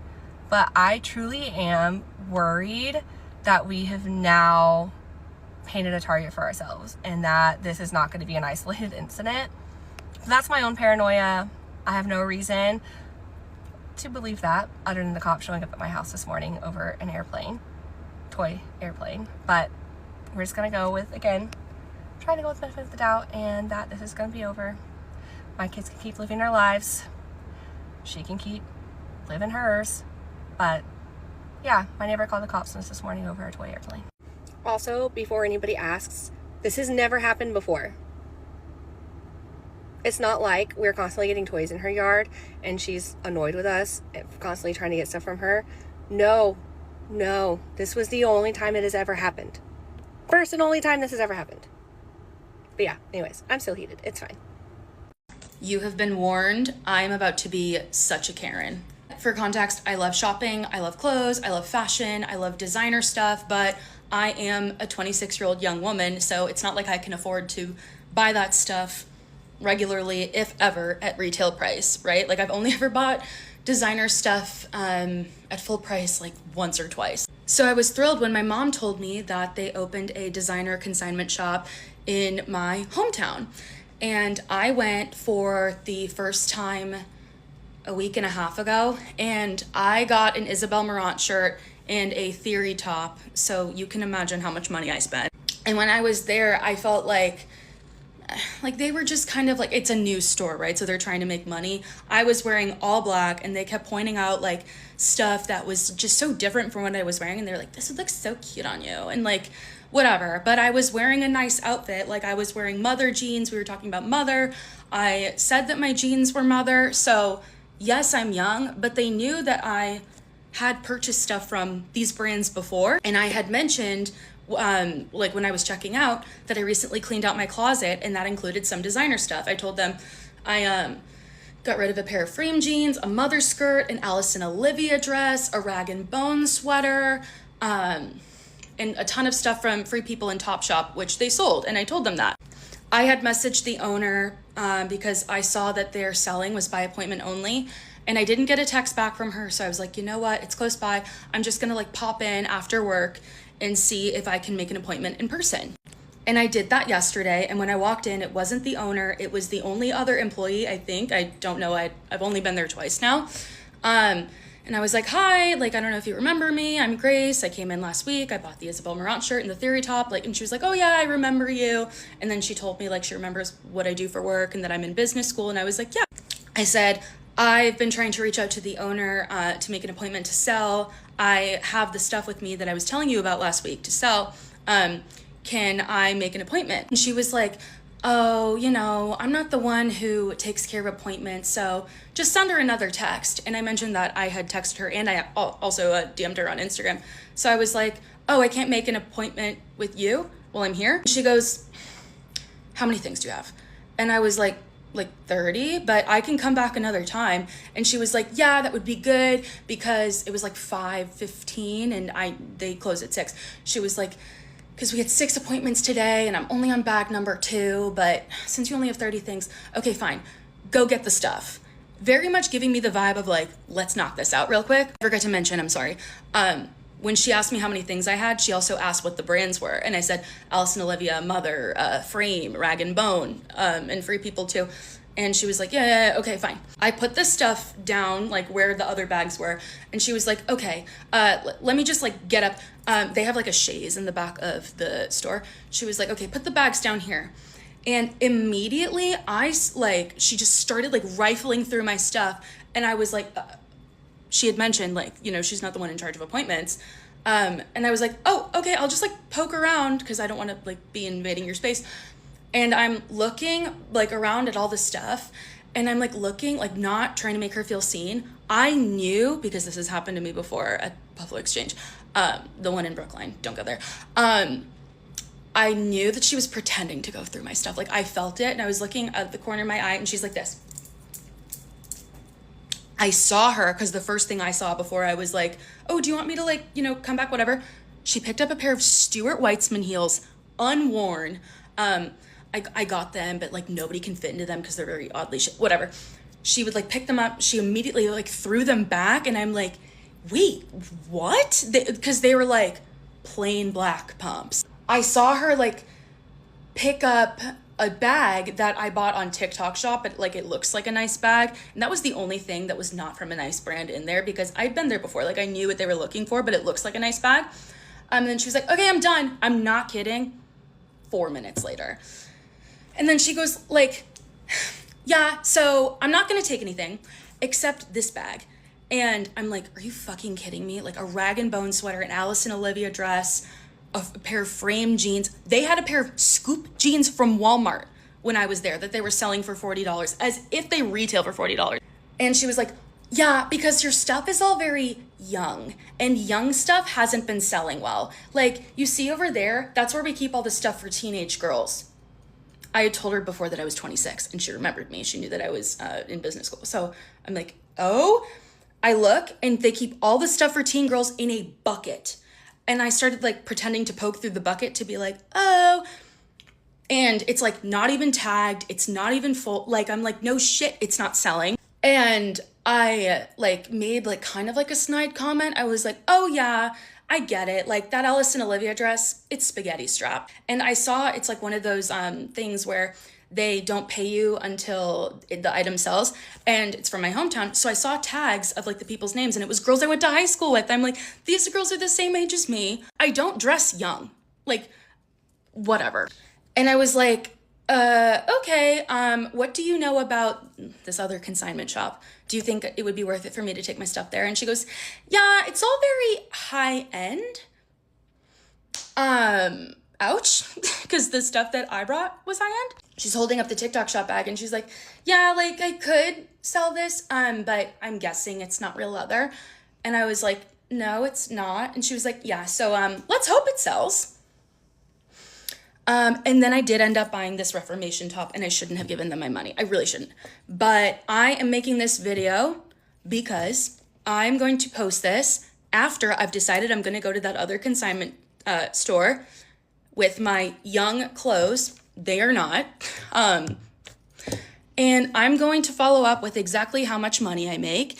And I've been tempted all day to text the owner and be like, hi, like I know you usually, you know, say something about what happened, but not fully put her on blast or try not to, because I think this is her only employee and it's a new business, whatever.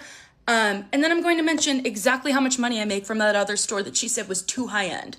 People are rude to me everywhere I go. I don't know what it is, whatever. This felt really personal, and it felt like she was assuming that my stuff was either like fake. It was not an immediate payout, but they took 19 of my things. And then the things that they didn't take, I took to another consignment store and I made $75. Let's play a game. Put a finger down if you ever walked into your boyfriend's house and his mom was sitting on his lap, butt booty naked, running her fingers through his hair, kissing on him. And then when you walked in, she got up, rolled her eyes pretty much like you were interrupting or something, of course. And then naturally she just walked away like nothing happened. And then from that, it became an incident, it became a whole issue. A lot of other stuff happened. Over the next 5 years. And then that ended in you guys having to move 3 states away and getting a legal no contact court order. I'll go first. Hi, if you're new here, I'm Savannah, and that's a true story. There are many true stories that we will talk about that are pretty crazy. And so with a lot of instances, also I'm getting over laryngitis. I promise I don't always sound like this. Promise, but bear with me. Also, we're taking off yesterday's makeup. So if you're a type A around here, you might want to skedaddle, because we're not type A. We keep it real, and we take off yesterday's makeup because we fell asleep.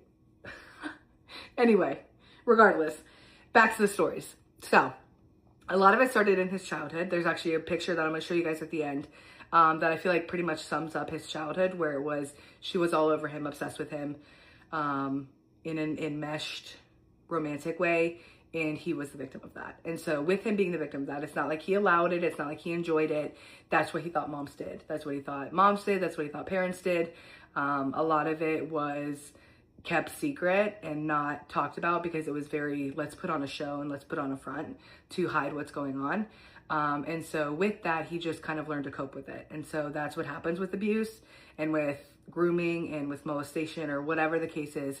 A lot of that will go under a rug, and then the rug will not be talked about. It won't be moved. And so with that, a lot of issues stem from that. And so with him getting out and him healing, him finding Jesus, him getting better, getting help that he needed, he was able to see how much he was put through when he thought that that was normal, and it wasn't. And so with that, I just want to preface with that because I saw a few comments that were like, well, why would you stay with somebody that allowed that? Or, well, why would you marry him if he did that? And like, he was worth it. And he was a victim of that. That's not his fault. And so that's why I chose to be with him.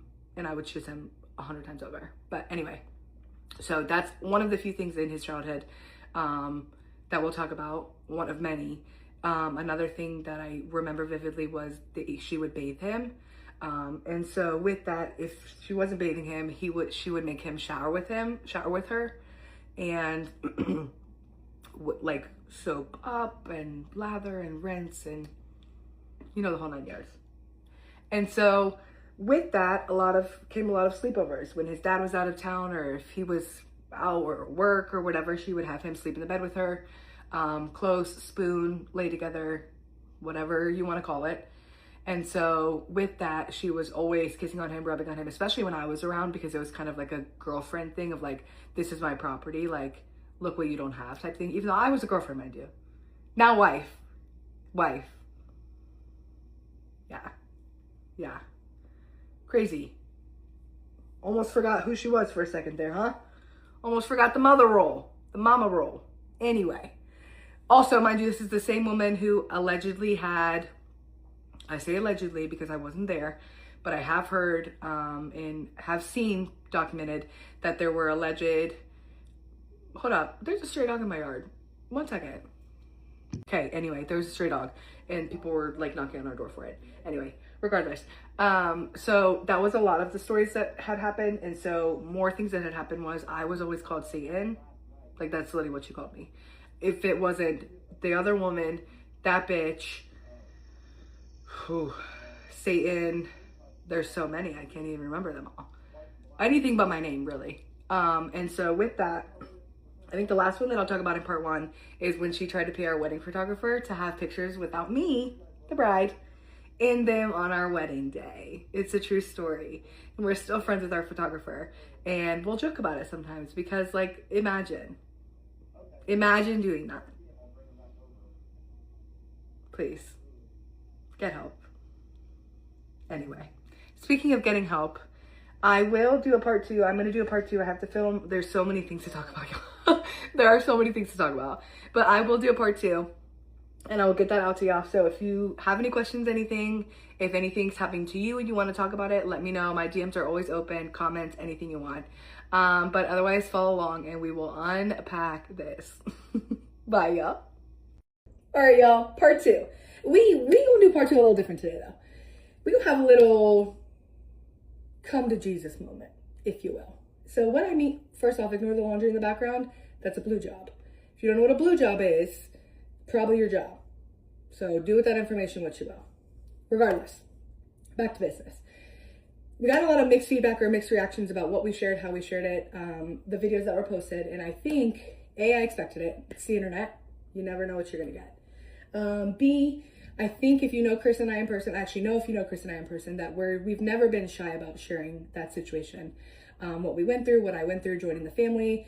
I've never been shy about meeting the parents, walking with Chris through that, exposing everything, being the black sheep, being called out because of it. He's never been shy about his childhood, his teenagehood, what he went through, what he's healing from, what he's still healing from, what he's learned. And so we've never been shy about that. But I think what we need to regroup on, or come to Jesus on, is that 2 things can be true at the same time. We can laugh at the insanity of a situation, the craziness of a situation in a lighthearted way that's like, you're joking, right? Like, you can't be serious. Like, there's no way that happened. Because it is insane. Like, we could go on for a while about the insanity that happened. And it's okay to have that in a lighthearted way. But I think that laughing at the insanity of a situation and the craziness of something is not the same at laughing at that something itself. And so we're going to talk about the hard parts. We're going to focus on the parts that are not pretty. They're not funny. They've never been funny. The abuse, the grooming, the molestation, whatever you want to call it, that's never been funny. It never will be funny. And that's not what is being laughed at or what is the joke. And so with that, I know that Satan loves secrecy. He loves people to feel alone, to feel isolated, to feel like their stories don't matter, to feel like it's better to just keep silent, don't rock the boat. But we're both boat rockers. If you know, you know.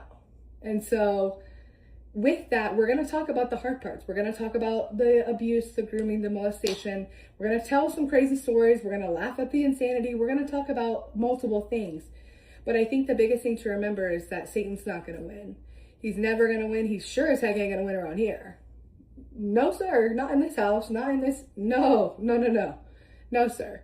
So I think that that's the biggest thing to remember, is that talking about something is never worse than letting it sit in silence, and in the silence that grew it to begin with. And so with that, just wanted to say that that was a really big, it's just been laying on my heart that I just wanted to share with y'all for part 2. For part 3, we'll definitely have a different kind of story, but it will be up. But if you have any questions or anything, just let me know, reach out. But otherwise, I love y'all, and I'll see you in part 3. Okay, I think it's been long enough now. I can do a story time about this.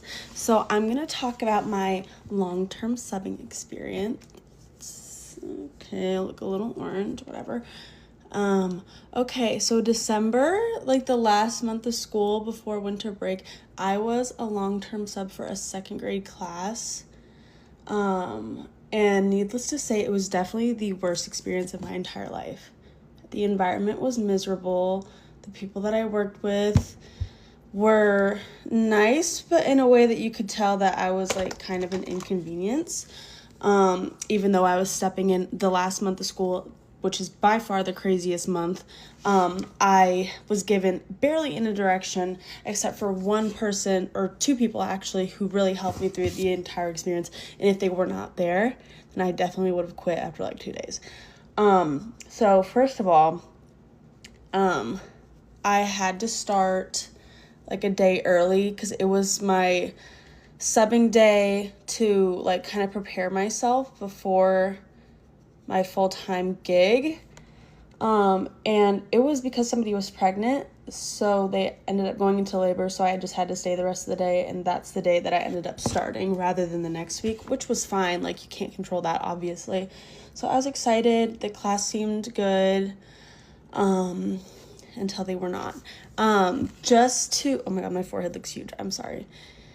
Just to preface, this is the worst class in the entire district. I won't say what district, obviously. And that's not just my biased opinion. That is a fact given to me by multiple other people within the district. So, and multiple people that worked at that school. So, the class itself was terrible. I loved the kids, obviously, but probably 3/4 of the class had severe behavioral issues or some sort of disorder or whatever, which is fine. I have a lot of patience. There was a kid who was at an island or a desk by himself, I guess you could say.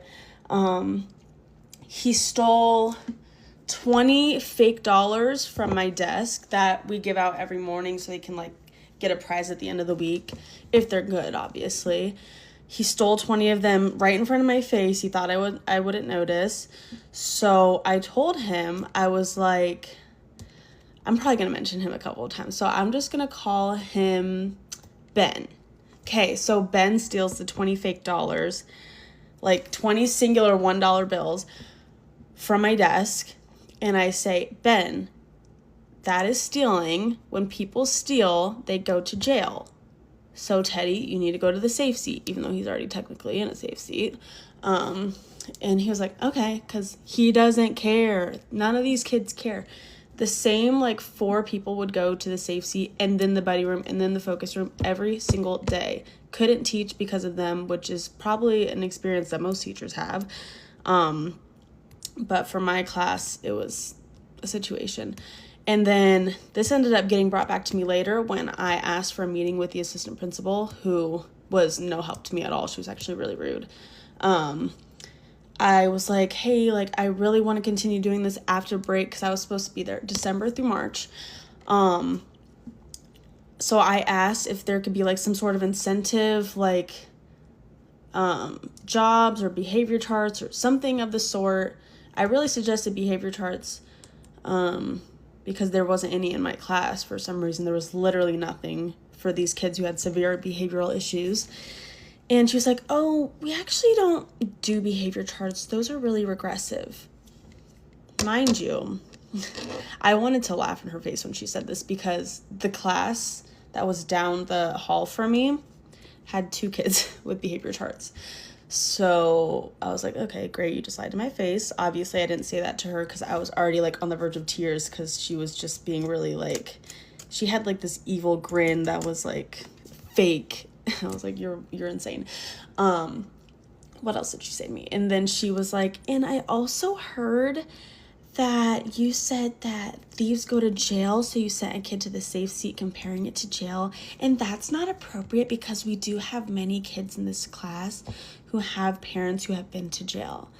And I'm like, it's funny because you guys didn't tell me any of these things at all. The only reason I found out any sort of background on these kids, because I was like, there's no way this class is like a normal class. It felt like I was in a freaking sped class, which isn't a bad thing, obviously, but that's not what I signed up for.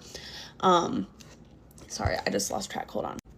Okay, so the lady that helped me was the social worker. She was nice. She really helped me throughout my whole experience, and she told me about different kids, like what would go on at home and stuff, and I was like, okay, so this makes sense. This adds up for why they act the way they act, so I'm glad that you told me that so I can like have a different approach with them and be more patient, which I was already patient enough with these kids. But and I told the assistant principal that during our meeting. I was like, you guys did not tell me anything of anyone's backgrounds.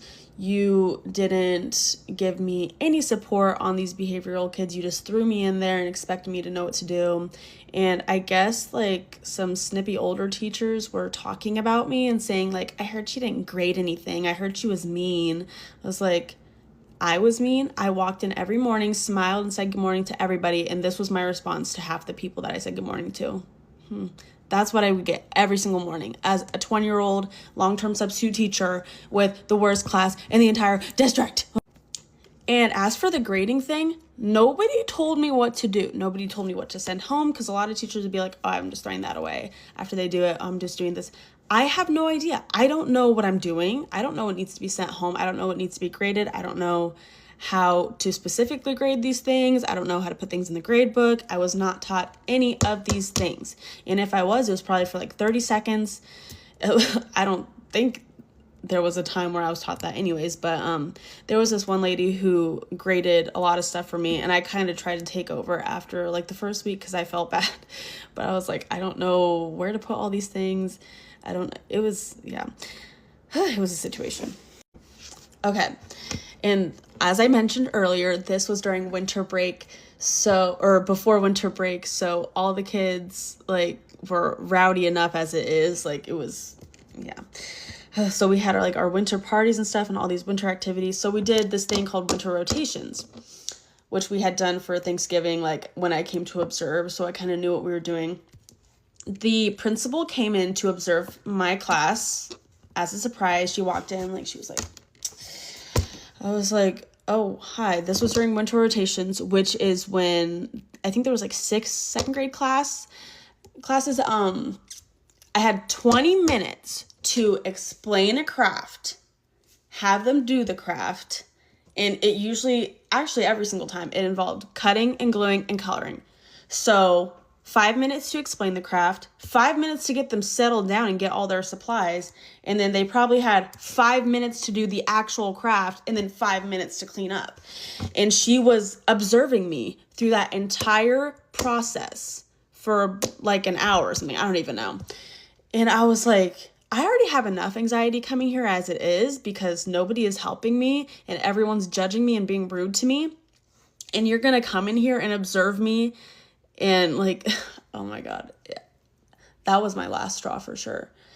And I'm trying to think of what else happened. Because I am a good substitute. I'm a great substitute. They specifically asked me to do this job. So, and anybody else would have quit the first week, by the way. And the cherry on top, the one day that I was gone because I was like super sick, because obviously I hadn't worked with kids that closely in a long time, like long term, and the flu was going around. The lady that subbed for me was a para, and I guess she had cried the one day that I was gone, the one day that she subbed for me, which I understand because I cried every day too. She ended up being the person that took over for me. because I couldn't handle it, and they felt bad seeing me like break down and like look so exhausted every day, which is why they let me go and I quit. So yeah, that was my experience. If you have any questions, because I feel like that was really scattered, I have a lot to say. Just let me know and I will make a part 2. Hi, if you're new here, I'm talking about how my parents sued me for grandparents' rights. And this is an argument, but this argument only applies if the mother or parent otherwise is refusing contact between the child and the grandparents, which many have done, and there are reasons for that. However, that was never my position. It never happened. It was never said, nor was it ever applied. I think where they got their wires crossed, again, taking a comment and building an entirely different reality based on it, is I was in a text argument with my father on November 5th or so, 2024, and I was at a work conference, and it was just like, he was threatening to talk to my therapist if I didn't go to therapy with him. And I said, have a good day with my daughter tomorrow. I was out of town. They were watching her. I said that as a la good day, sir, as a conversation closer. He took this and ran with it in his head that I am saying, have a good day with my daughter tomorrow. You're never going to see her again. Goodbye forever. Like, see you later. Never. Which was not the case. And he said, now who's threatening who? And I didn't respond because I didn't really understand or clock it in the moment. So it was never my position that I was doing this. And if it was, I picked her up, the day after I said, have a good day with my daughter. I picked her up, and then the next day she saw them again. Like, she had a sleepover 2 days after this. So even if they misconstrued my statement to mean you're never going to see her again, 2 days later, they saw her again overnight in their care. So I'm not quite sure how that continues to develop in their minds. And then on November 11th, when I pick her up from this second time that they've seen her, after apparently they believe I've told them they're never going to, I'm denied access to picking her up. I'm there to pick her up. My dad is there on the front porch at the driveway to berate me, tell me, you've, ruined my trust. You have to make it up to me. You have so much work to do. And I said, no, that's not how it works. We're no longer family. Like, you can't talk to me this way, And I said that because if I wasn't his child, his daughter, he would not be speaking to me that way. And he said, again, this might be a concerning statement. He said, what does that mean for that little girl? And I said, I don't know. I'm just here to pick her up. To which he continued to deny me access to her. And then I went in his house anyway to get her. He threatened the police. I said, okay, tell the police you're keeping her from me. Like, what? And then that's when he's threatening, we're going to take you to court. You're going to ruin her life. She's unsafe in your care. Which I wasn't aware of all of these stories that they had created in their head, right? It wasn't confirmed with me that they thought any of these things. So now I'm freaked out. I'm scared that if I bring her back, they're going to withhold her again from me. And I mean, when you threaten legal action on somebody, they're going to change the way that they interact with you. Like, that is a natural consequence to threatening litigation. That person is then going to cover all their bases, dot their I's, cross their T's, and change the way that changes the relationship, right? Like, that's a normal response to being threatened with litigation. Okay, so this is how I met my sister, who's currently pregnant by my baby daddy. Now, she's pregnant by him currently now.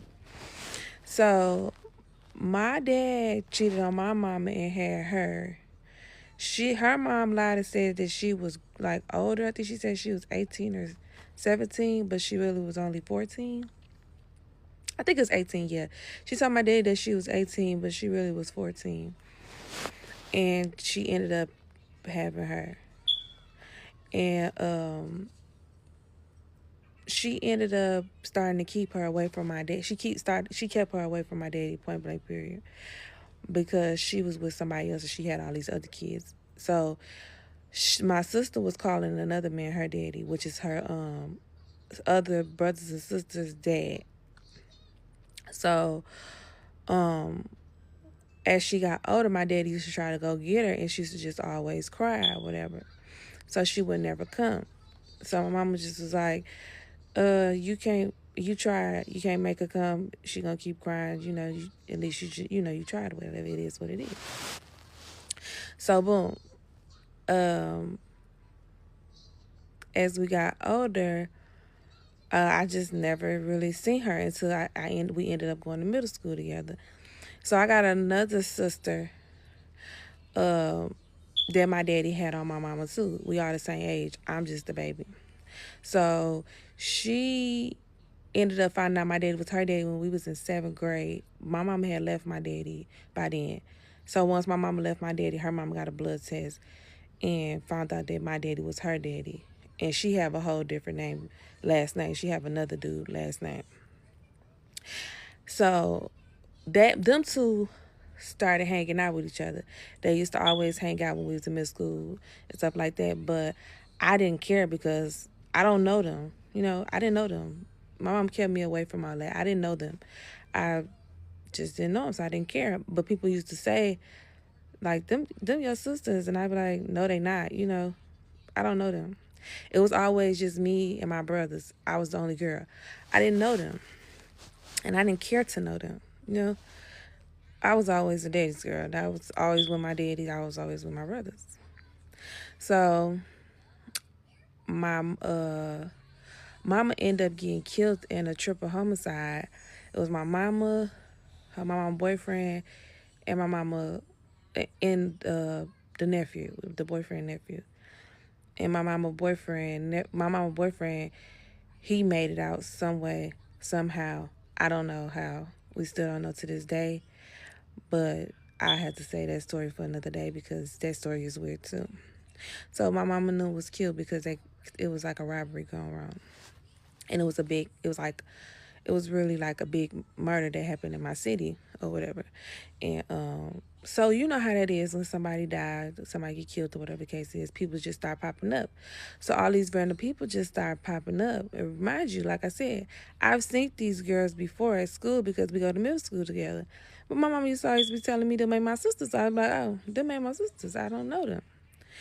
So when my mama passed away, they ended up coming around, and her mama was one of the ones that came around.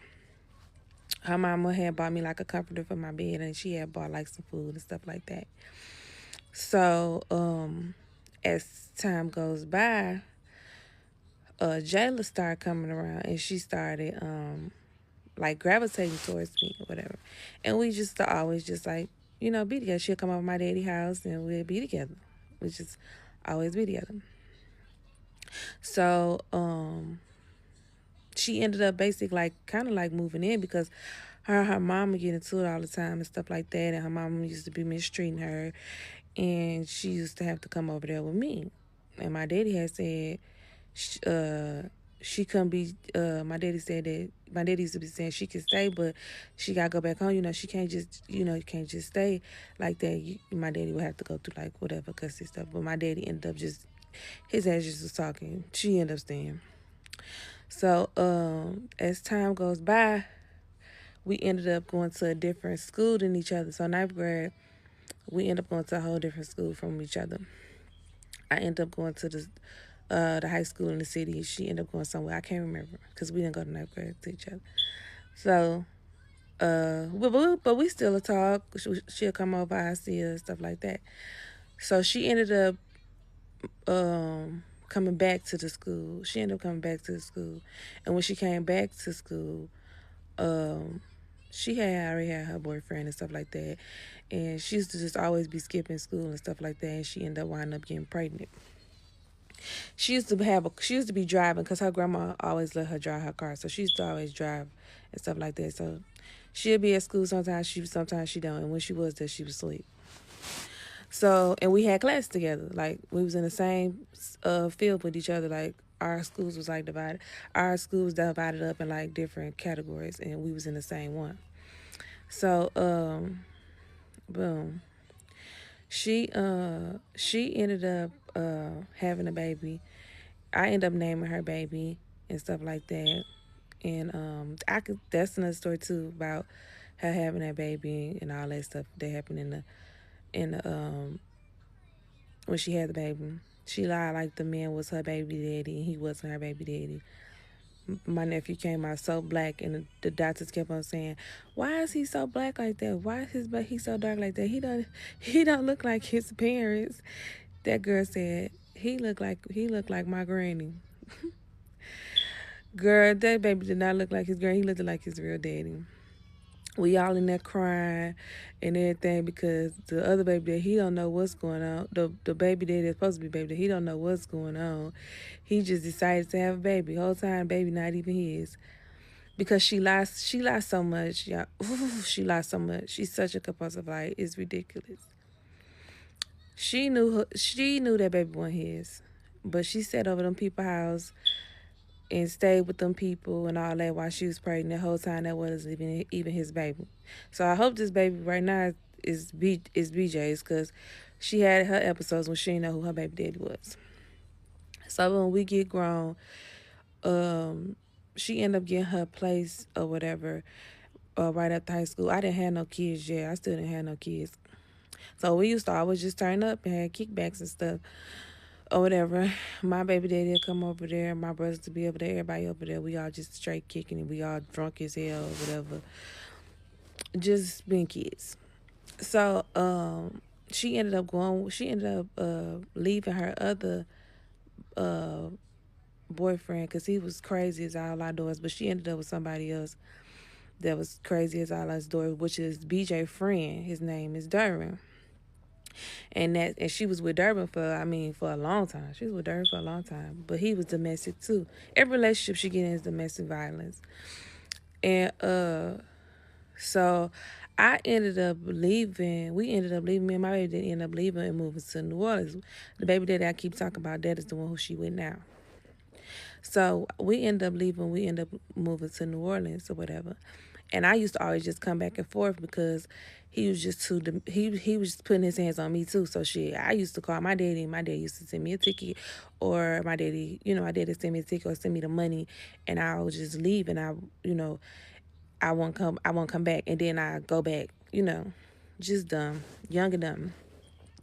So I go to her house because I didn't want to go to my auntie house. I didn't want to go to my daddy house. So I go to her house because that's where everybody at. That's why that's where I want to be at. So I end up going to her house or whatever the case is, and I was staying with her for a minute.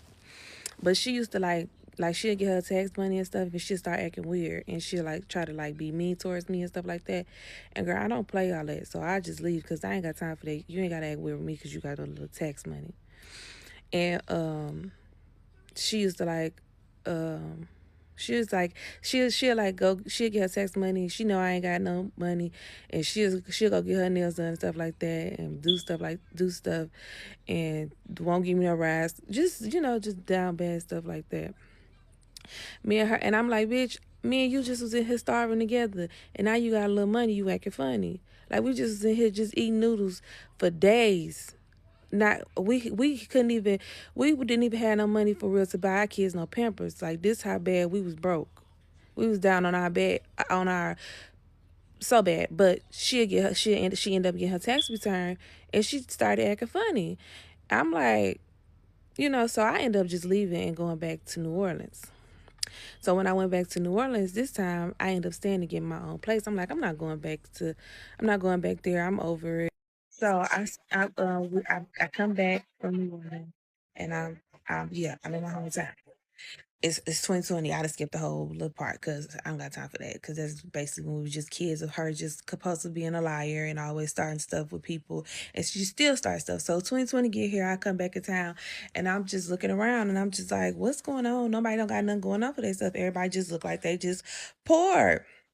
And so me being me, I'm like, I don't want to be the only person who's sitting in the room and I got all the stuff and nobody else don't got nothing. So I I helped her. So I helped her make all this money. She ended up losing it because she got scummy drunk and blacked out drunk, and she lost the money. So she started being weird. So she ended up starting telling my sister all this other stuff about me. My other sister, she was telling my sister all these lies about me and all this stuff. Cause this is what she do. I don't know what's wrong with her head. I don't know what's wrong with her. But right then and there, I should have known it was something. But my brother had told me that he had seen my baby daddy coming out of her house. And I was like, maybe it's just a kickback or something. He ended up spending the night. Everybody always get drunk, fall asleep, wake up the next morning, go home. But my brother was like, no, that nigga was dead. He spent the night, but I just left it alone. And remind you, even when we was in high school, now that I think about it, me and my friends had like put her like in a circle and was gonna beat her up before because somebody had told me that they seen her over his house when we was in high school. She was over his house, and I was like, "What was you doing over his house?" And she like, "I went over his house," and the whole time. Now, do you think about it? She was over his house, but me, I'm not thinking that far into it because I just don't think that I just don't think this. I just don't think it. I just don't think it's true. So when my brother said that in 2020, like after she done started all this stuff, she ended up breaking up with her boyfriend. So I guess her and my baby daddy must hooked up back again in 2020. Honestly, I ain't gonna lie. I think that they've always been messing with each other since high school because there's no way you get pregnant by him and you want to be a family with this man. Like, it doesn't make sense to me. So now that I be thinking about everything, I know for a fact that she been messing with him. She been messing with this man. She been messing with him probably like in high school. She been having sexual whatever with him. So yeah, so she just started being weird because she lost all her money. But so by then, when I come back in 2020, I didn't have another baby. I been left my baby daddy alone because my baby daddy had got on K2, popping pills, all this stuff. He started acting like a straight dope fiend, and he pulled a gun out on me, and I was the last straw for me. I ended up moving. I ended up had to move out with him and end up getting my own place by myself.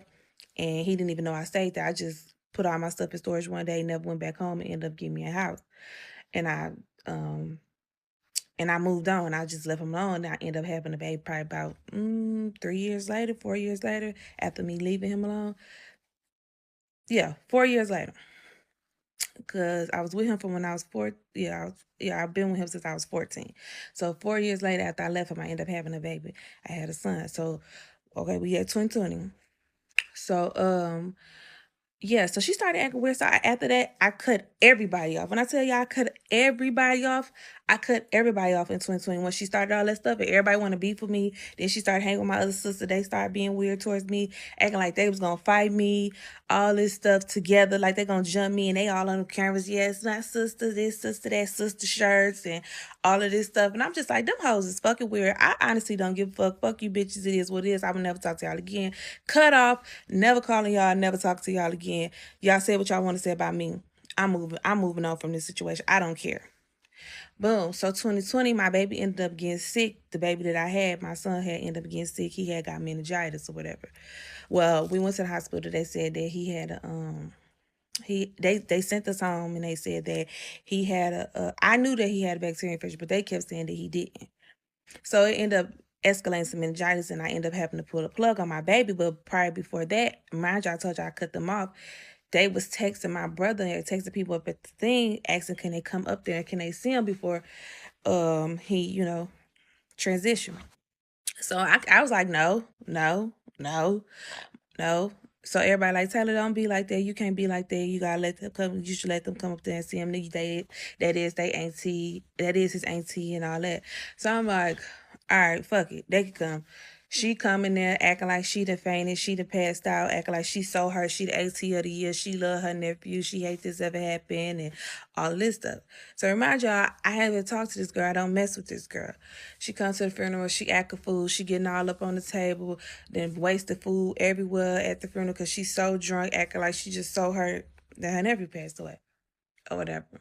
So after that, me and my brother is like this. He my mama's son. My brother ended up like being over there and stuff. So I was still in my hometown at this time. I had ended up moving up there, but I didn't live in my hometown. I lived on the outskirts. I lived in a different city. So my brother ended up starting to go into our house. So my brother be like, pull up, whatever, come up over here. So I was like, I go. I'm already grieving, the hurt, sad. I think my world coming to the end. So I used to just be going over there. We used to be getting drunk with each other once again. The party house, we getting drunk and stuff like that. So what happened? Oh, so she ended up having to move out the house, and she had to go get another place because her people end up putting her out because I don't know, something happened. So she had to get a place. So when she moved in this place or whatever, she moved in this apartment. I would be still coming in and out of town or whatever, because I ended up moving. I ended up moving again. One day I just got in my car, left, and just was gone because I was just so tired of being there, and I was just so tired of everybody. So I just left. But I still will always still come back in town. So when I come into town, I will go to her apartment. So I go stay somewhere else or whatever. So, but most of the time I'll be over there, or she'll come get me from the airport. She'll come drop me back off at the airport, stuff like that. We was together every day. I got videos on my phone. On the next video, I'm gonna show y'all all the videos, all the text messages on how I found out. So, yeah. So she started being distant and she started being weird. Remind you, my baby daddy had went to jail. So now he's out of jail. I think it's like September. Now he's out of jail. So I'm like, man, she acting weird as hell. She knew I was coming down here. Why would she do that? Like, I told you I was coming down here, so why wouldn't you leave the key on the mat like you usually do so I can get in or whatever? Whole time he's staying there. Remind y'all, I had just gave this girl money to pay her rent that she didn't pay. Then I turned around and gave her some more money to pay her rent that she didn't pay.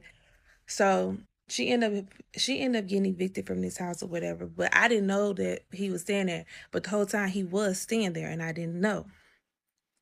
So I was just trying to figure out, one day my baby daddy texted me and he was talking stuff to me. And I'm like, how do he even know this or whatever? How do he even know my business? Because I ain't told nobody this but my close friends. Whole time it was telling, then she gonna say, yeah, I seen your baby daddy. And he said he was just like, what up, and what be at, and this, that, and this. Whole time she was going back telling him everything, and she was still dealing with it. And I'm like, girl, when you see him or whatever? Oh, he was up over there. He was on the other side at that girl house. Whole time she was over there stalking him because he was being over another girl house, and he was messing with some other girl, and he was messing with her too. So the girlfriend who he was with ended up texting me, and she was like, Taylor, is Jelly your sister? I'm like, yeah. She was like, you don't find it weird that she be driving his car? I'm like, girl, she don't be driving his car. What is you talking about? And she was like, yes, she do. And I was like, show me a picture, show me proof. So she ended up showing me proof. I have that in my phone as well too. I gotta go get my phone. It's in the car. So I was like, so I texted, I'm like, what you doing with him? Like, what you doing up in his car? How bad you talk about how regular his car is and he ugly and this, that, this. You just don't be just driving up by baby daddy car. And she was like, girl, what? We just cool. It ain't nothing like that. I don't do stuff like that. I don't this, that, and this. And all these lies. She just study lying. So I'm like, girl, whatever. I'm like, you lying. I said, I don't find it funny. Ain't nothing funny. You know, it is what it is. I'm gonna have to show y'all the things so I can tell y'all.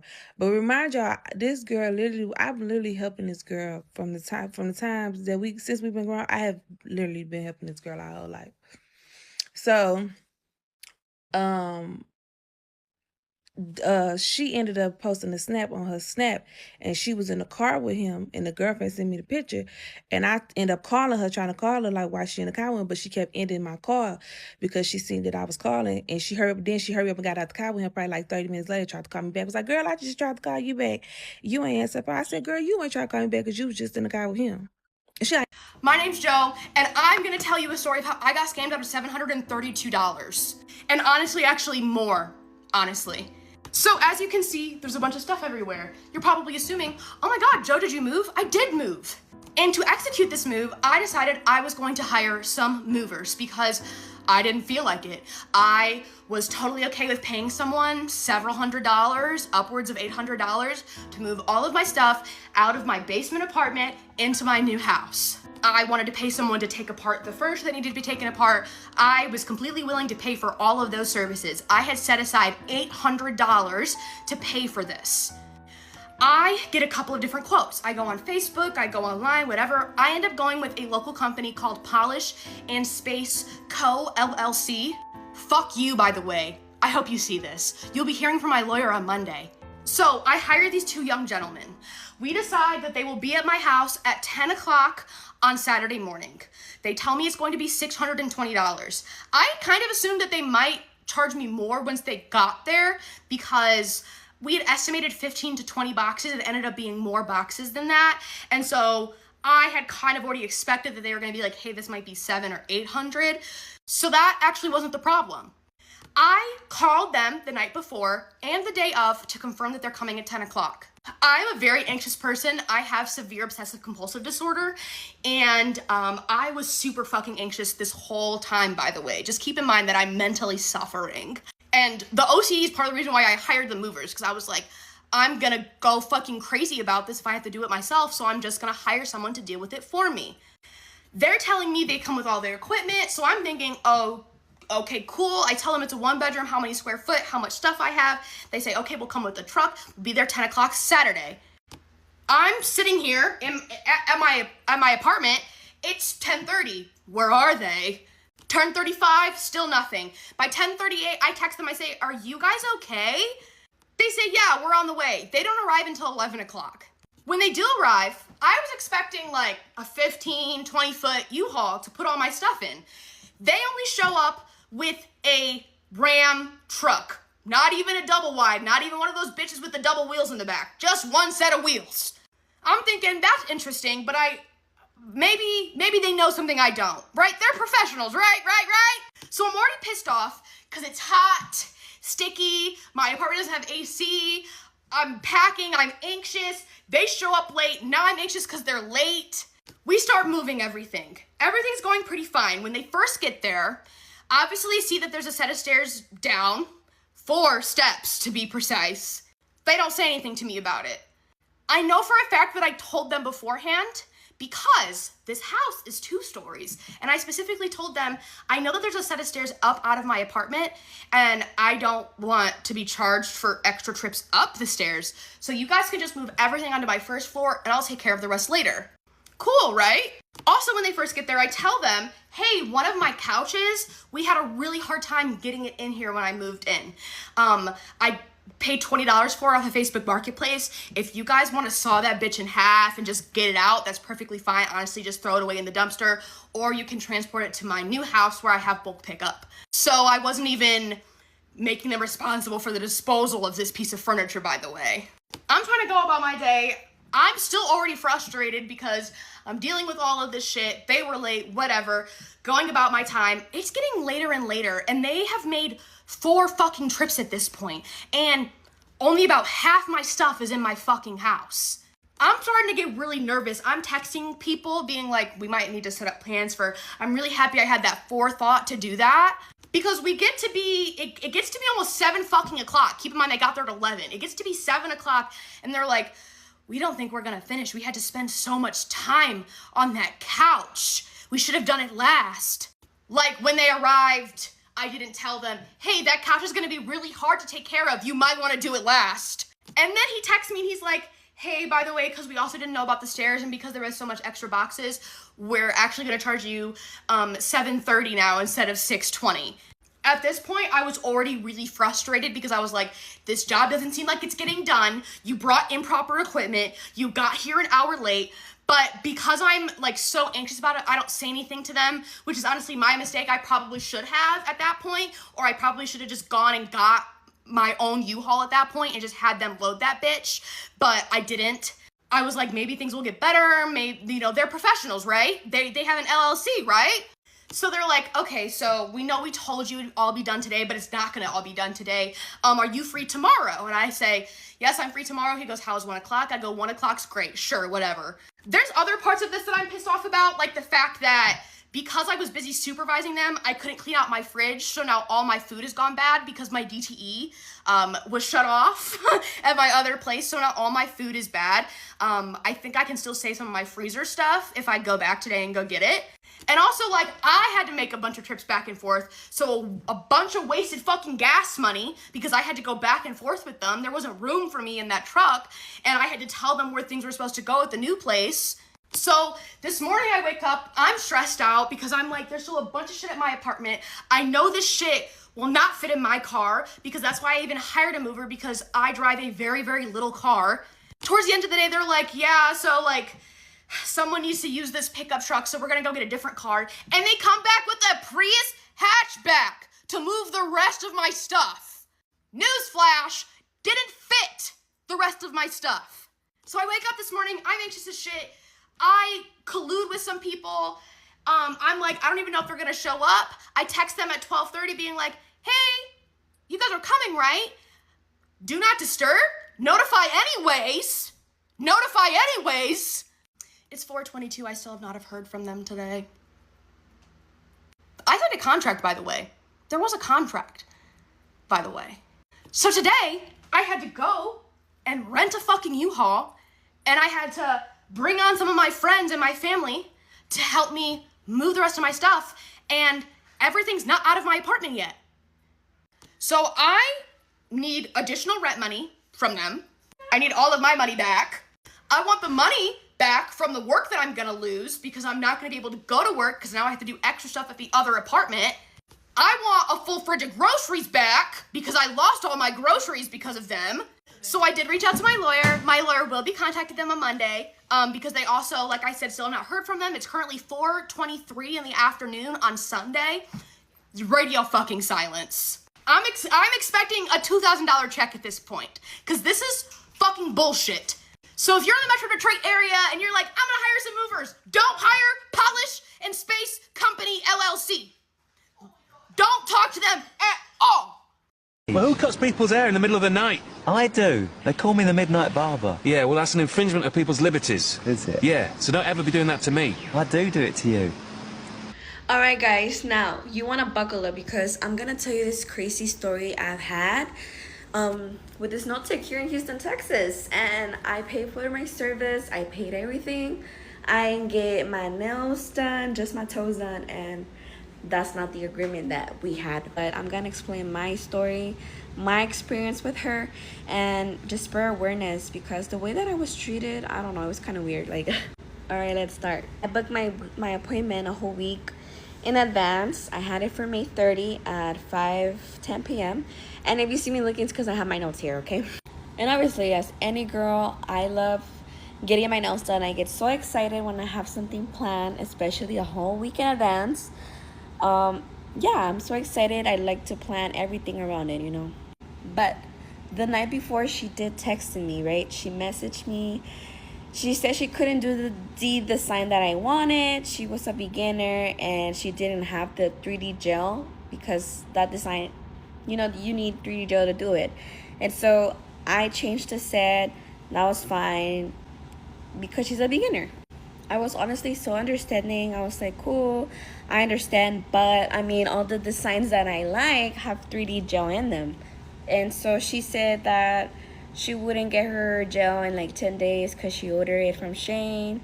And I was like, okay, so what designs have you done without gel? Then she said, that's too much explaining. Just send inspo pictures that don't have 3D art. Then she said, you can literally just look at my work on my page, period. Never throughout my conversation with her has she ever used a period. I mean, I'm very visually aware. So she's trying to make a statement right there. Of what? I don't know. Maybe she thought I was being pushy, but I mean, I kind of was because I'm paying for your service. I'm paying you. And I don't know about y'all, I take so long to pick a freaking nail set. It takes me forever. So I reply at 12. I picked two designs that I love that had no 3D gel because I was trying to be understanding. So then we went on and off. I was like, I need help picking. I'm in between these two nail sets. She said, I can do that one, but I don't have the flower for this one. I was like, doesn't matter, it's fine. Then she said, well, thank you for understanding. How do you want your toes? Because it's a combo that she has for $75. She does your toenails and your hand nails for $75. So I even booked with her because that's so cheap. She tried giving me suggestions on how to do, you know, pick my toes so I could match, you know, my combo. So I even asked her if she could do a black French tip with a pink glitter underneath it. And I even said if she couldn't do it, that I understand. So the day of, not the day before, now this is the day of, she answered me at 1:22 p.m. Hey love, I can do that for you, but I'll need to reschedule your appointment to later around 6:30 to 7. Like, why? I don't know what she got going on, but I was like, no worries. I can go at 6:30 because I want to get my nails done. Literally, and I paid for the deposit already. So I was like, yeah, I have to get my nails done. Yes, she did suggest it to reschedule me, but I mean, no, like I already paid and I scheduled my shit. Do me my nails. I messaged her, I was like, hey, I'm almost there. She sent me some pictures of trees and cars. So I'm guessing she wanted me to find my way around her. She never gave me her apartment number, never told me exactly where she was. She sent me images. Not gonna lie, I was completely lost. Like, once again, she never gave me her apartment number. She just said 2nd floor, 1st store to your right. Literally a whole adventure right there. So, she sent me random pictures, no clear directions. And y'all know apartments are huge. Like, I was going circles trying to look for those cars that she sent me. When I finally got there, I don't know how, I'm so smart. Like, literally, I figured it out, tried to connect the dots, literally. I asked for her apartment number because I was lost. For example, is 000 your apartment number? She's like, yeah. Wait there and don't knock because my baby's sleeping. I'm like, okay. She's like, I'm on my way. I'm like, fine. She had me waiting for 5 minutes, which is not that long. I don't mind, right? When she finally opened the door, she told me to take my shoes off and leave them outside. Now, it's an apartment we're talking about, not a house. Of course, I'm nervous because what if my shoes get stolen? So, yeah. During the set, she was so quiet. She had her headphones in the whole time. No usual Celtic vibes. No small talk, just silence. So, she finished my toast. But before starting my toast, she was taking her sweet time preparing the stuff. She was looking in a big box, like for a specific color. She was taking her sweet time. She was not prepared. Then she said she couldn't do the pink line that I asked. She told me she could do it. So I don't know what the heck was that about. Then she started asking me if I was busy the next day, which it was a Saturday. And I said, yeah, I have plans. Like, I'm planning to visit my brother who lives far. Then, yes, of course, she did suggest that she could travel to my house. I was like, I don't know, because it's going to be late. And I don't want you to be tired because I'm probably going to be home like at 6:30 to 7. Because I'm not going to rush and I'm going to stay there for a while. So, since she pushed my appointment at 6:30 to 7, obviously I'm going to think she's going to be tired at 6:30 or 7 p.m. Like, no, baby. So, I actually ended up staying at my sister's house because it was closer to her area. I shouldn't be doing this. Like, I'm paying. I scheduled my appointment. I should have left that house with my nails done. I've met this girl that she actually did my sister's nails and she did my nails at the same time. Like, not the same time, but the same day, you know, like back to back. It was late at night and she never complained and she was vibing with us and she finished doing her nails. So that's what I'm saying. I've never experienced this with someone. Like, how are you gonna tell me come back tomorrow, or can I do your nails tomorrow when I already paid you beforehand? And one of her policies is that you have to pay her up front, like pay her the full amount before starting your whole process. And I have the screenshots right there, baby. So that was the plan, that she was going to go to my house at my mom's crib.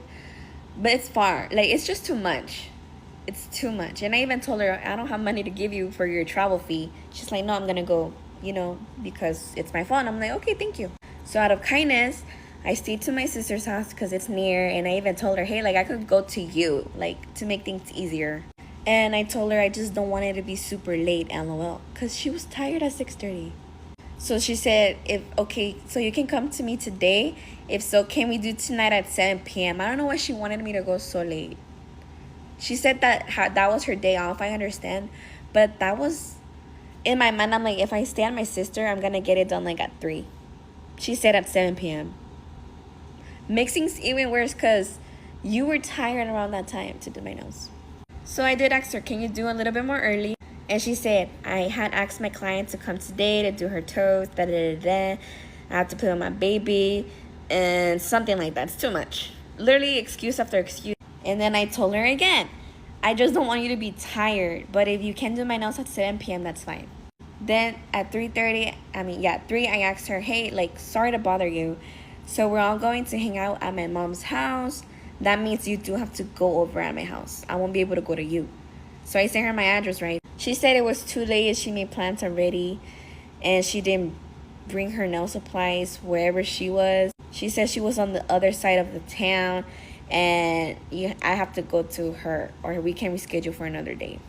I said, okay, can we reschedule me for another day? And she said, go to my booking site. Perfect. June 6th at 5 p.m. Then at the end of the day, I ended up switching the nail design because they were too long and I want something short. And I was going to have some job interviews, you know. Again, the day before or the night before, she asked me to switch the time again. 9 a.m. or 3:30. I said, girl, honestly, I have a commitment already. That's why I picked 5 p.m.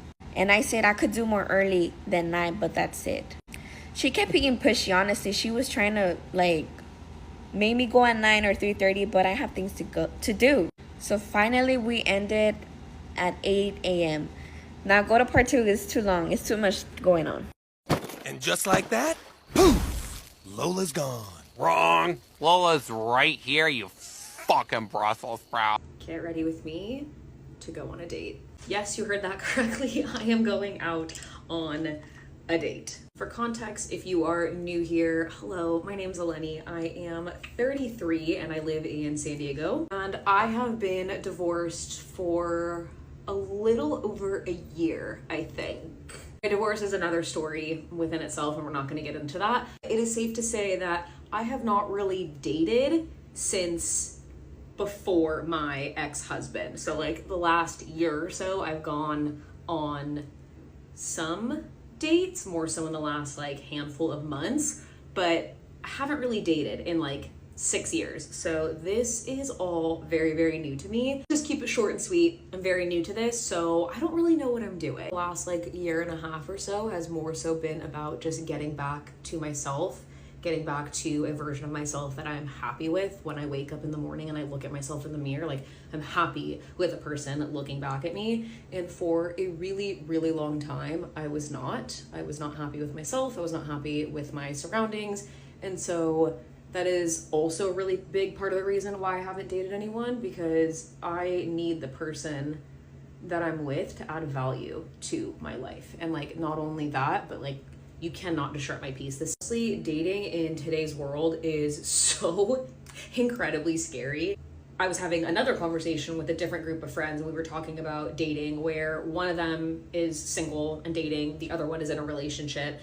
And the one that's single made a really good point that people are exposed to far too much and just have too many options. So they refuse to settle down with someone. And I don't mean settling as in like, they're settling on conditions, terms, like whatever. They're just not settling down with someone, even if they really like them, because everyone is constantly waiting for what's next and like the next best thing. And between social media and the accessibility that we have to other people's lives, whether it's real or fake, like has really, really messed up dating. This might sound a little cheesy or corny to anyone that doesn't know me or my situation, but I quite literally got handed a second chance at love, like on a silver platter, because the universe or God or whoever it is saw my situation, was like, absolutely not. You are so much better than this and you deserve so much more than this, and handed me my answers right in front of my face and is giving me a second chance. So I have no intentions of wasting them. With that being said, I'm just going to be far more selective on the people that I allow like into my peace bubble. Like, so yeah, so if someone doesn't bring value, if they interrupt my peace in any capacity, like, thank you for stopping by, please keep it moving. Next in line. Get back to the present tense. I'm going out for drinks with this guy. I've been talking to him for probably a couple of weeks now, but I've known him for a couple of years and he is in town for work. And yeah, I think that's all I am willing to share for now. And if the date goes well and anything flourishes from it, I will share more as we go. And if nothing comes from it, then that's okay too. Skin has been looking flawless and then I wake up with this guy, like so rude.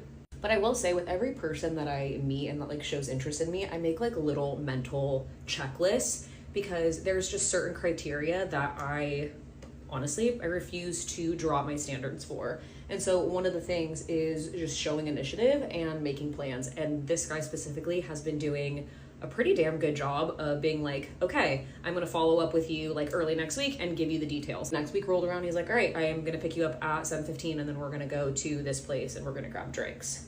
And so I just like that. I appreciate that. I like someone that says something and then follows through with it, which is crazy because that should just be like, honestly, the bare minimum that a guy can do for you when you're going out on a date with him. But the bar is very low these days with these men. So when they say they're gonna do something and then they actually come through with it, shocking. It's hula per usual. And also, oh my god, you guys, I was waxing my underarms yesterday because, you know, I'm a DIY, do-it-yourself kind of queen. And for some reason, the wax like slipped out of my hand off the stick and got all over like a bunch of my makeup brushes, and I cannot get it out. So I don't want to cut the bristles because then I fear that it'll make it look all crazy, and like when I apply my makeup it'll be patchy. So thankfully it's on the outside, so I don't think it's too bad, but TBD, I may have to cut it. Oz just texted me and said that she'll be my emergency contact for the night just in case I need it, but fingers crossed, hopefully I don't need that. Also want to point out that I typically don't drink. Like, I drink maybe a handful of times a year. I'm really not a big drinker, and especially when I'm in my running blocks, like I really don't drink. Freaking hilarious that like that is what we are doing tonight. And I even told him that like I'm not typically a drinker, so this will probably be one of my last cocktails for the foreseeable future, only because I am in my marathon training block and I have 6 months to get myself ready for the New York City Marathon. Got to be prepped and ready for that. Can't be caught slipping. I got Botox almost a week ago and we are almost fully frozen. And I love that. Nobody comment on here and say I'm too young for Botox. I don't want to hear it. Got a lash lift, but I feel like it's starting to drop, so I'm just gonna curl my lashes just an itty bit. I also got asked in one of my videos which mascara I'm using. I use 4. I use 4 different types of mascaras to get the eyelashes that I desire, and I have posted a lash toot like many videos ago. This is what's left of my favorite lip liner. This is Makeup Forever in Wherever Walnut. And I think a trip to Sephora is in my near future. To set everything, we're gonna go in with the One Size Powder Meld. This setting spray, game changer. And I'm also going to go in with the On Till Dawn One Size Spray. I'm gonna go ahead and do my hair, get dressed, and go off on my date. All right, that's it, bye. Okay, so I have some crazy ass stories, so I thought I would share one. So this is a story time on a time that this guy was gonna fly down to see me, and then I found out that he had a girlfriend. So basically in the summer I met this guy and he lived in a different state, and I thought he was really cute, and we hung out a little bit, and then we like talked on Instagram and Snap. And on Instagram he was like texting me, he's like, oh, like I really want to see you again, like I'm thinking about coming down to Washington and getting a hotel, maybe we can hang out. And to be fair, I thought this guy's cute, but I didn't really like him enough, so I was just kind of messing around with him a little bit, but I wasn't actually being serious. And he was like, I need a for sure answer, because if I'm gonna fly down, like I want to see you. And so I'm kind of just like, oh, okay, like I don't know, maybe. And he's like, okay, well, like if you do, like that's fine, but I have something to tell you. And I'm like, oh, what is it? And I don't know what I was expecting, but it definitely wasn't this. He proceeds to text me and go, yeah, I have a girlfriend, but I'm allowed to see other people, so it's okay. The fuck? So I'm like asking the valid questions. I'm like, is your girlfriend allowed to do that too? And he's over here like, fuck no, she's not allowed to do that. She would never do that to me. Cheating ass bitch, like blah blah blah. And I'm just like, holy double standard. So I'm like, okay, did you have a girlfriend when we hung out the first time? And this man proceeds to respond back with a meme of that one dude who's like, get out of my face. So now I'm tweaking out because I'm like, oh, this dude cheated on his girlfriend with me and I don't fuck with that shit. And he's like just being all chill and nonchalant, and he's like, yeah, it's fine, like we don't have to tell her. The whole time he's texting me this, I'm searching through an Instagram for a girl that could be his girlfriend, which doesn't help that he follows thousands of girls. And I'm trying to find them because I'm about ready to tell this girl that her boyfriend cheated on her. And then I'm also like, what's your body count? Like, I'm starting to ask these questions that I never asked before. And he's like, you don't really want to know the answer to that. What? This man proceeds to tell me his body count is 37. 37. And then, to put the cherry on top, he's sitting here talking about how women with a body count over like 5 are whores, sluts. I was baffled. I didn't know what to say. I just was staring at my phone, jaw dropped. And then, to make things worse, he starts going on and on about how, like, men are superior to women and that a man is allowed to cheat because he provides for his wife, which is also so beyond my own personal morals. I can never get with a guy who doesn't match my morals, but especially that. Oh, you got me fucked up. So I'm just staring at my screen and I'm just like, don't come down to Washington. And he's still thinking that this is gonna happen. He's still texting me being like, so like when am I gonna see you? You're never gonna see me again ever, actually. But yeah, I was never able to find his girl to be able to tell her. But yeah, that's just one of my many crazy experiences with men.